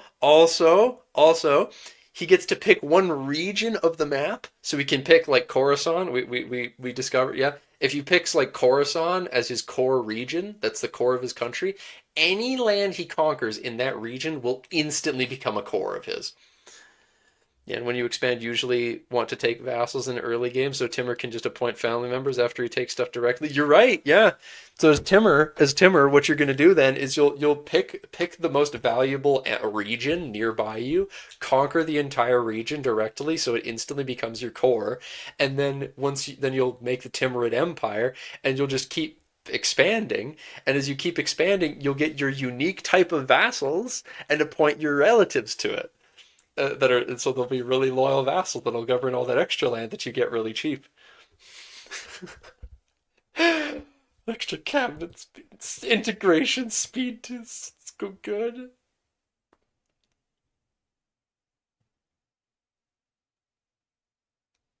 Hmm.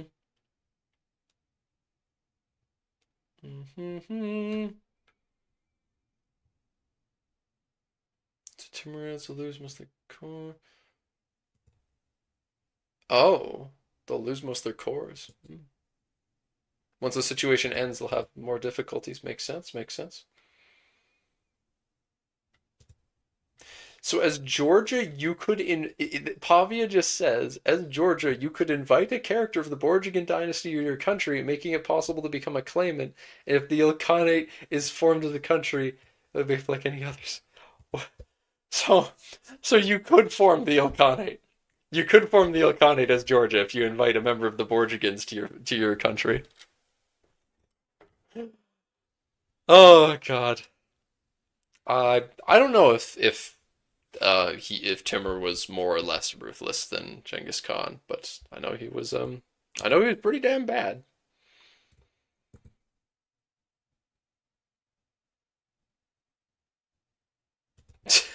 Timur the lame. Seems that Timur is not completely left behind the foolish days of his youth. As he did when he was younger, he tends to group with some like-minded individuals and commit some pillaging on their own. However, in one of his recent escapades to steal some sheep from a local shepherd, he was caught in the act and shot by 2 arrows, injuring him in his right leg, making him lose 2 fingers of his right hand. Although fortunately not fatal, these injuries will accompany him forever, making him a cripple for life. As a result, some people have already started. Oh my God. This will not quell his fiery spirit. Changes his nickname to Lang. Oh dear.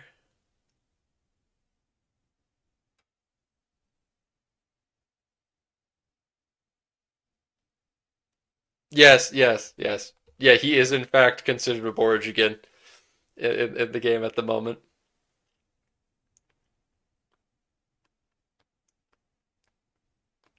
I like the description of lost aura once and made everyone else's problem. He became a cripple and it just made him more mad. That is so good. I didn't even realize. Dude gets crippled. The only effect that him becoming crippled has on him is he gets the nickname Lang and he gains 15 mil skill. It only makes him stronger because he's more mad. Oh. The attempt on my life has left me scarred and deformed, but I assure you, my resolve has never been stronger.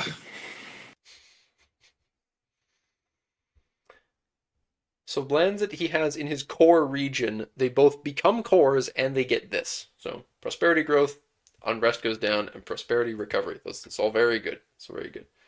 But after his death, that'll go away. So unless you get a really good heir somehow.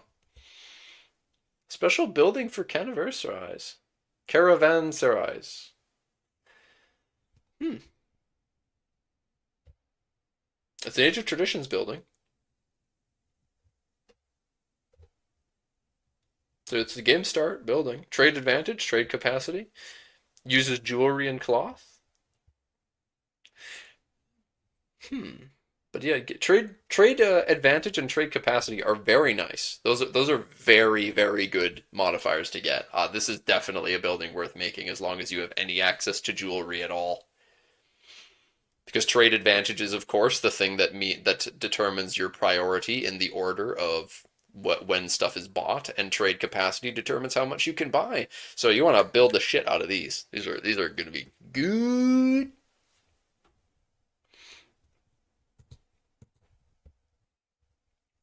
Raid religious enemies for slaves. Allows armies to enslave part of the pops of a different religious group when occupying a location. Nice, nice, nice. You get to yoink more pops.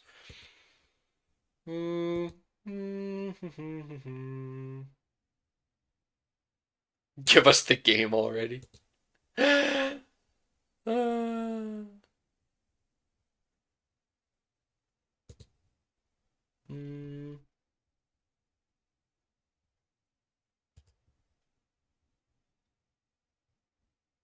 Trade capacity is just more trade income in a way. Well, it means that you are able to trade more. So the more you can trade, the more money you can make, and the more valuable of stuff you can get to, help with your shortages. Another Matt Fur comments here. Is that speed of integration modifier apply to vassal or province integration? Yeah. Province integration. I did know that. Look at the row of comments. He's so cheesed. He is just. I am him. Should probably be. Oh god, it keeps going. Probably some modifier. It makes it so Timur is quote unquote immortal before he starts. I don't know about that. Discuss this. We ended up making an immortal. Decided against making an immortal Timur because if it's even if it's a very important situation for the game, we also don't want to railroad in 100% of games. So it's very likely to happen, but it's not 100%. That makes sense. Yeah. He's most likely not going to die, but he might. Any number of things could kill him, and if something kills him, then, well, he's just dead. Timur dies of cringe. He is the cringe. Yes. Does the Ilkhanate have some sort of internal laws or disasters? I think it's a very simple IO. One could even argue that it's already a disaster itself. It kind of is a disaster. Yeah. Well, that's fair. I'm sure that Dark is going to add a bunch of He'll add a bunch of events and laws and such for the his own Twin Crown Kingdom IO. So.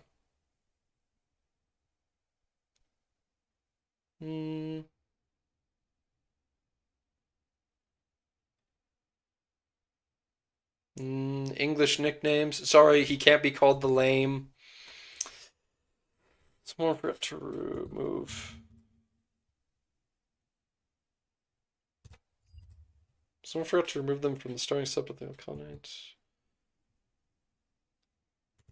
The other characters of the Prodigy trait. There's 3 characters at game start. One is an important character narrative-wise. Another is the heir of an important country in Caesar. And the other is a random French countess. What the fuck? What? Huh? Why? What's going on?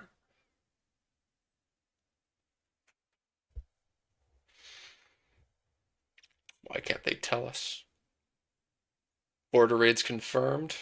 Can read borders. Yep. Ooh, step government type. What the heck? They haven't shown us a tab like this before. They have not shown us a tab like that. What the heck?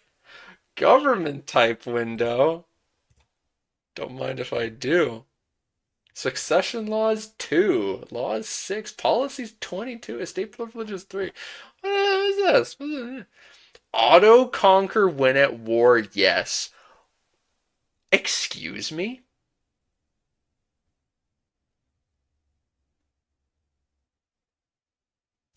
There's no way that he's talking about Joan of Arc because she's not a count. Isn't Joan a peasant?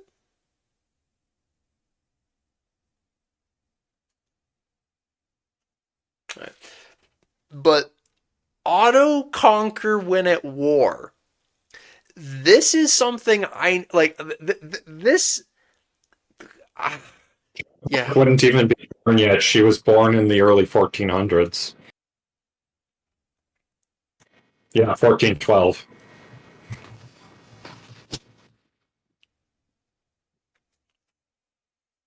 But but the auto conquer when at war. Does that mean that when you're at war with someone, you are able to just take like land you occupy? It just instantly conquers it? So I'm assuming it's the same thing that conquistadors use. You're right, conquistadors do that. Oh no! Oh no, this is just a feature of army based countries, isn't it? Army based countries just instantly conquer shit that they occupy, don't they? Oh no! Oh! Also, Ooh. I'm getting called by my dad to do stuff, so I'm going to have to dip now. So, This has been going on a lot longer than I expected it to. Sorry about that. Catch you later, Vector. Thanks for hanging out. yep. Good night. Jeez. Jeez. Raised location. Ransack the city for gold. You better have some fucking forts on the border. Yeah. Yeah. You need to have some borders on those some forts on those borders. Oh. Oh. Here's another map. How does he do it? How does Matt Fur do it? See, I don't even need to make posts on the forums because Matt does it all for me before I read the fucking thread. Real nasty. Does that mean that hordes don't need to peace out since everything they occupy becomes theirs? We're still adjusting this. We'll talk more about this with the Golden Horde. He's playing coy. He's playing coy. He doesn't want to confirm it. It's true. It's true though. 4 parallel universes ahead of me. Oh my god. He's the dude from the speedrunner Mario. Yeah. Versus Melee Fox. Melee. Casually loses half of his country before a single battle because your army takes months to fully mobilize. Sorry, I was just a little busy fighting a different war. So then when the steppe horde came, I didn't have any forts over there, so the whole country just kind of disappeared. What you gonna do, eh? If we somehow manage to get one of the dynasties post-Mongol Empire to out or country, can we get legacy? You need to be an army-based country and either belong to the Mongol culture group or have a ruler of the Borjigin dynasty. Okay. Preferably both. Can every country... Technically any country can. Okay, yeah. It's a good shout, Matt. It's a good shout. Because that means that yeah, even empires can technically join. It's just that most likely it demotes them to a kingdom if they join it. Can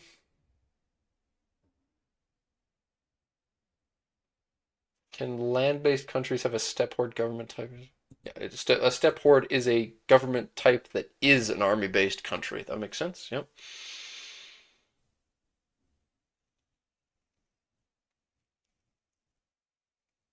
But yeah. If the Great Horde joins, that would be crazy. Can you imagine if the Great Horde joined the Ilkhanate?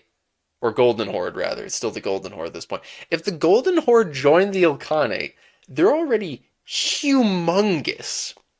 So they're this absolutely enormous nation that could join it and then instantly become a claimant. And then once they're a claimant, since they're a claimant, just declare war to destroy the other claimants, and you're basically you're just almost there to to pressing the unite it button. But it's just so funny to imagine the Golden Horde forming the Ilkhanate. That sounds so inverse. Oh. Mm. The Ilkhanate's a very severe crisis. So Ilkhanate claimants do not defend them from outsiders. Okay. So this is also a very good thing, because so my own mod, we have a there is a place in our mod where there is a snow elf kingdom. There's a place up in the north that is a big snow elf kingdom, and that kingdom is going to shatter into a million pieces soon after games start because someone does a little bit of a Frederick Barbarossa moment, and dies on Crusade, and all of the governors in that country, all of the like, basically all the landed nobility are this dude's adopted kids. This guy had zero. The ruler had like zero kids. They're all his adopted kids, and he hadn't picked out an heir yet because it was a big issue. So every single country is going to be like shattered into these pieces in an IO, and there's not going to be any leader. So that's why Dark was so keen on seeing how the Ilkhanate worked, because it looked like they probably weren't going to have a leader to start with. So this proves that it's going to work for that plan in our mod as a result of that.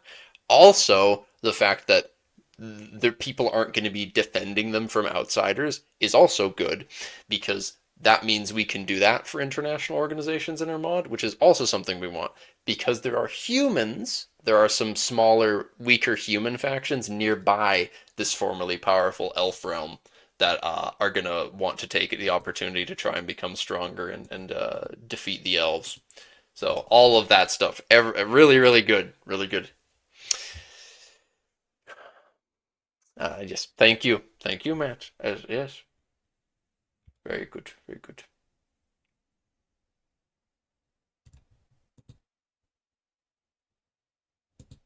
Seems like this region has the royal flavor. Yes, meaty Tinto flavor with lots of replies required. Leave it here for today. Yeah, and there, yeah, there they went. But we will also take a gander at the proper maps, Persia and Caucasus feedback for Jalarids. Yeah, so the Jalarids do in fact, yeah, they do have all of that vassalized. I wasn't certain, but yeah, they do. I forgot about the Ayyubids. I forgot about the Ayyubids. Oh, that's great. Also, Georgia has a bunch of vassals too. That's unexpected. Interesting. And the Gurgit. So really, yeah, a lot of these factions are already pretty large compared to what they look like. These are tons of vassals. It's less HRE than it looks like initially because of how many of these are vassals, but a lot of these countries could still fall apart very easily because of that. The Jalarids and the Gurgan could explode easily. They added 73 tags. Hmm. True, true. I forgot about Ormus. They're in the IO, right? Ormuz is in it, yeah. Or Ormuz is in it is in the Ilkhanate. That's going to be a fun one. I think Ormuz is going to be a very fun country. They're definitely on my list of countries I'm going to want to play.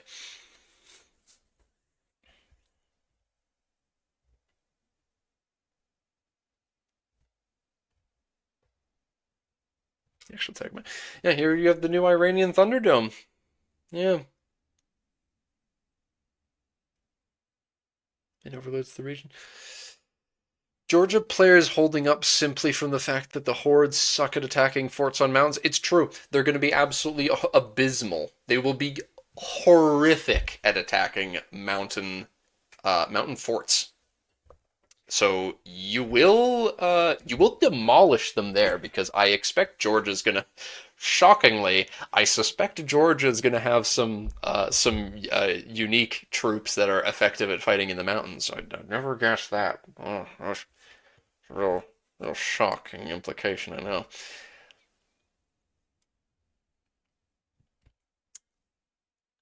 I really think that the Aretinids are gonna be. I want to play them. I'm really gonna want to play the Aretinids sometime. I feel. It's just crazy to me that the Aretinids are they're like they're the second most powerful faction in Anatolia, but they're a subject. Isn't that nuts? Yeah, dynasties, yeah.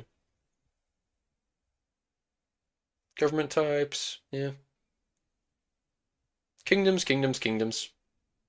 It's a county. Oh, the Borgians that have that have Mesopotamia are they're only a county rank. That's curious. The Aretinids are a duchy at least. Poggers. Trebizond is a tier 1 county.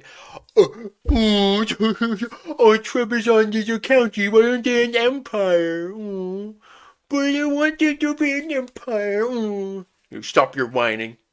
They deserve it. They have no claim. They have no claim to glory. Their days of power are long gone. Yeah, that is some Bizaboo bias indeed. Ridiculous notion. I do like I do like all the tribes. I do like the number of tribes that exist here and the steppe hordes and stuff as well, of course. I I have that is one thing that I'm intending to do with my own mod is of course I want to keep this idea that there's a lot of countries that are tribal. There's even countries in there are several tags in the equivalent of the HRE in my plan mod that are going to be tribal. You will find tribal pops all over the map. It's like how the Irish are tribal here. Yeah. One of in fact at game start one of the powers that is like intended to by me to become one of the stronger powers in the game is going to start as a tribe that reforms out of being a tribe after their initial war and some reforms. And yeah. So I'm getting distracted. But there is a republic, which I keep glancing at and then being like, no, whatever. Well, it's a republic. Okay. Um, oh, I can't see its name there. Oh, yeah. As you said, Sarah Bandarv. It does not have a dynasty name. Because, of course, that could be interesting. It is a vassal, though, right? No, it's not. Well, that's going to be a horrible game to play. I don't know how you'd pull that off. Yikes.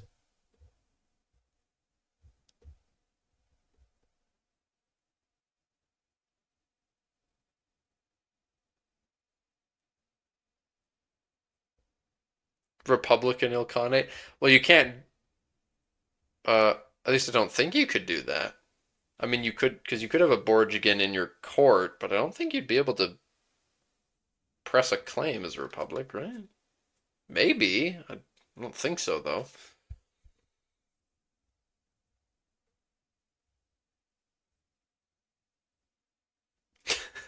The least serene republic, though.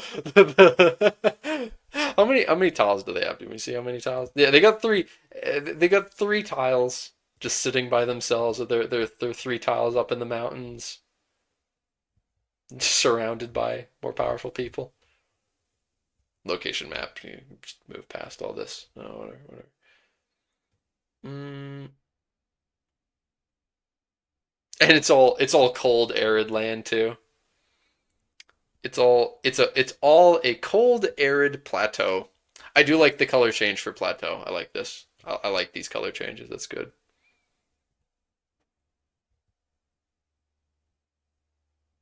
Desert. Ah, it's a desert too. Cold, arid desert plateau. What a great republic indeed. I have seldom seen a more glorious republic indeed.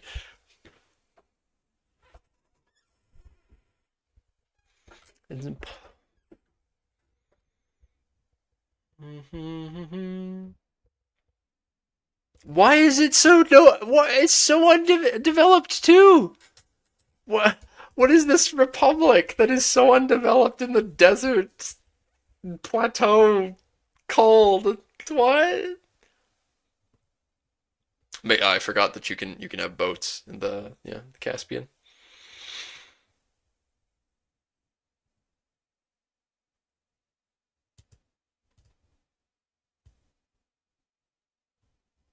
I don't see the culture that it said that it was going to turn him into. Timur, that is his primary culture. Yeah, Khorassani, Persian. But yeah, there's the Syriac culture, of course, that you know everyone's going to want to use to restore good old fashioned uh, Syrian Empire. Yes, yes. Hmm. Languages. Aramaic for them. Yep. Mongolian court language. Fair enough. Now, the religions map is interesting, of course. There's nowhere on the map that has a majority of Zoroastrian, it seems like. But there's a lot of places with a big minority. Hmm. I doubt they've changed the raw materials much, though. I don't think there's going to be all that much worth looking at here. Like, what about spices? Maybe the spices are something that can be seen and interpreted.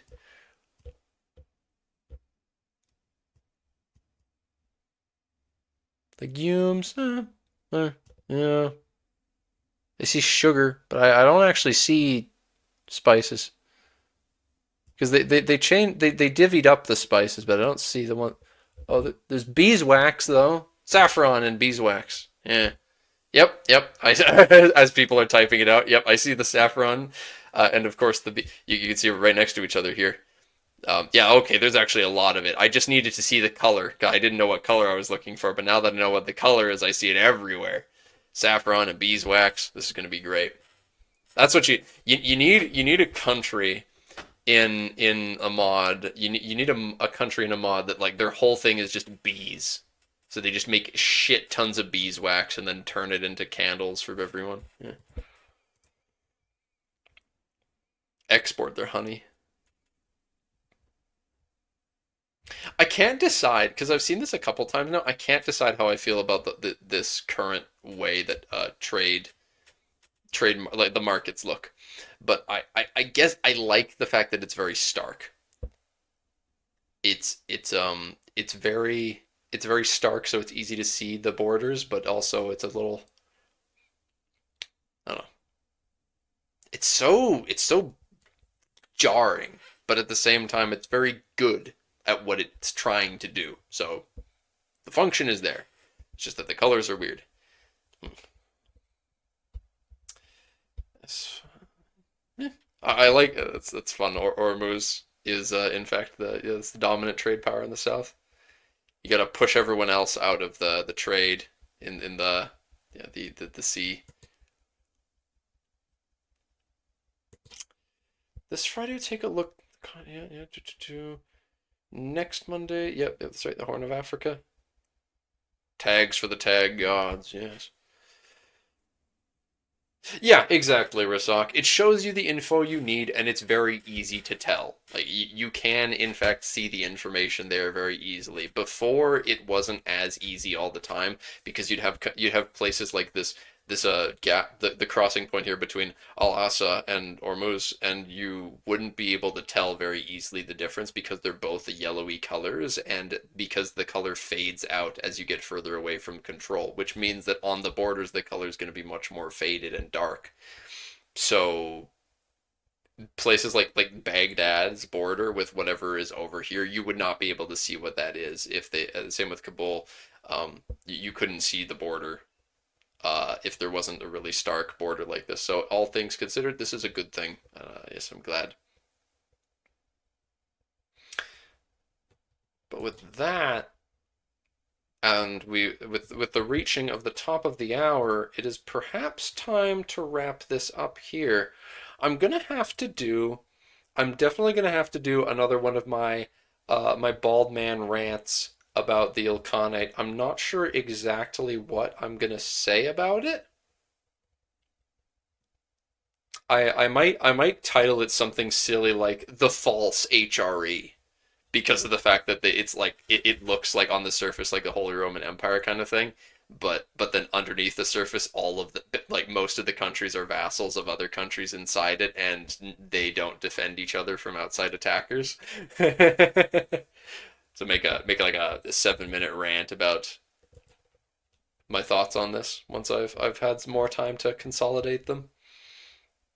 Because I'm having a lot more fun making those short unscripted rants where I just explain my thoughts. I think I'm going to do more of those because it helps the folks in my community that don't have time to watch these streams to see the important information in a more purposeful manner without having to sit through over 2 hours of rambling like this. Yeah, that's all of you folks manage. I actually, on the subject of saffron, though, I will say at the end here, I am again. I mentioned it before. I will say it again. I am very glad that they have decided to split up the spices because I really think it's important that they make the European countries have a demand for spices from elsewhere. So having your because otherwise it's going to feel really hollow if you can still just buy spices from elsewhere in Europe and be like, I don't need Asian spice, which is like, well, what the hell is the point of colonialism? Because the whole point of the colonialism is that to get the spices from Asia, it's got to go on an extremely long trip. Same with the silks. All of those goods from the east need to take forever to get to the west. And there won't be as much of it once it gets there, and the stuff that does arrive will be very expensive. But here, there's not much the Europeans are going to need to trade from the Far East. So yeah, that's something I think I'm gonna when it comes to modding and planning stuff for a mod. There's a couple spots on the map that I intend to make very crucial for trade, and I want one thing I want to do world building wise is come up with ways that those goods are desired far away from each other, if that makes sense. Where there's ways that people all over the continents are going to want to force themselves to expand to get access to that good over the sea for the sake of something. In certain fantasy resource here. Demand will outpace European production anyway, but now people will stop complaining. Well, how would you know? How would you know? Because you see, there isn't actually all that many, from what I remember. I mean, remember foreign buildings exist. Why do you bring up foreign buildings? No, so what? You build a building in someone else's country to get a resource? I'm not sure what you mean. But what do you mean by people will stop complaining? I'm one of those people who's complaining. So if you could explain to me more why I shouldn't have been complaining in the first place, I'd appreciate it. Um, because you're saying about demand will outpace European production. I don't think that like India and China, I don't think that like Asia produces all that much spice actually. I need to double check, but I thought I remembered it being that there wasn't actually all that much spice, but there's a lot of spice in Southern Europe. Maybe I'm crazy though. You got elephants, silks, lots of silks, of course, lots of silks and elephants. You don't. You just don't think it made a lot of difference. People still want all the spice. Hmm. That's the spice color. Okay, that's a little hard to see. Yeah, there's a good amount of spice down in the south of India. Yeah. All right. Spice in the south, rice in the north. Yeah.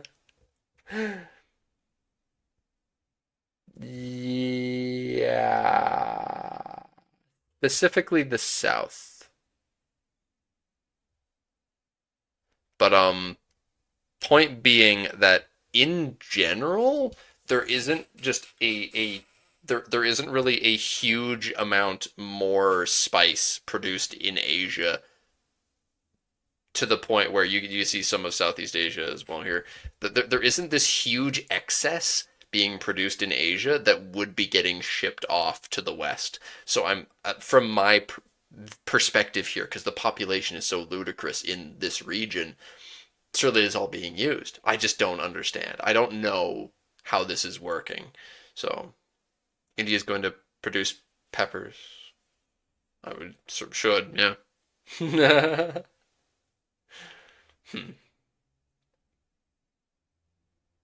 Well, I'm sure it will work out. I have faith in them that what they will do with this is going to work well.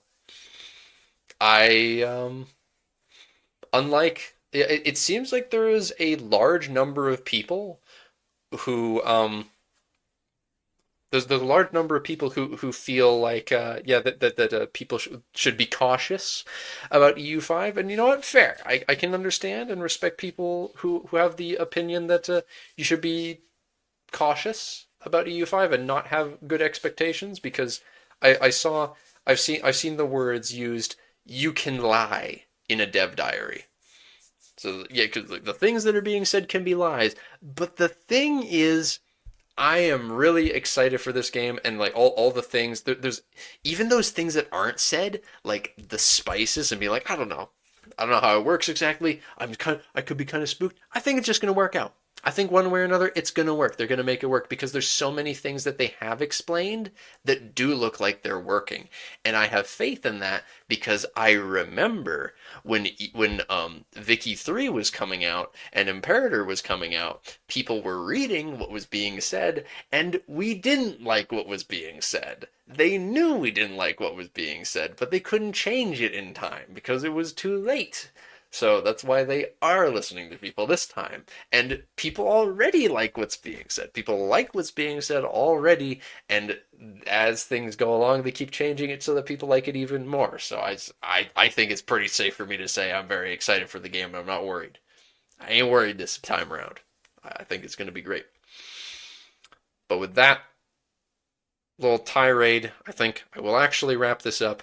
I intend to be playing some Divide and Conquer in some 20 minutes, so I need to have a little snack first before I load up Medieval 2 and play Divide and Conquer as the bear people. Oh boy.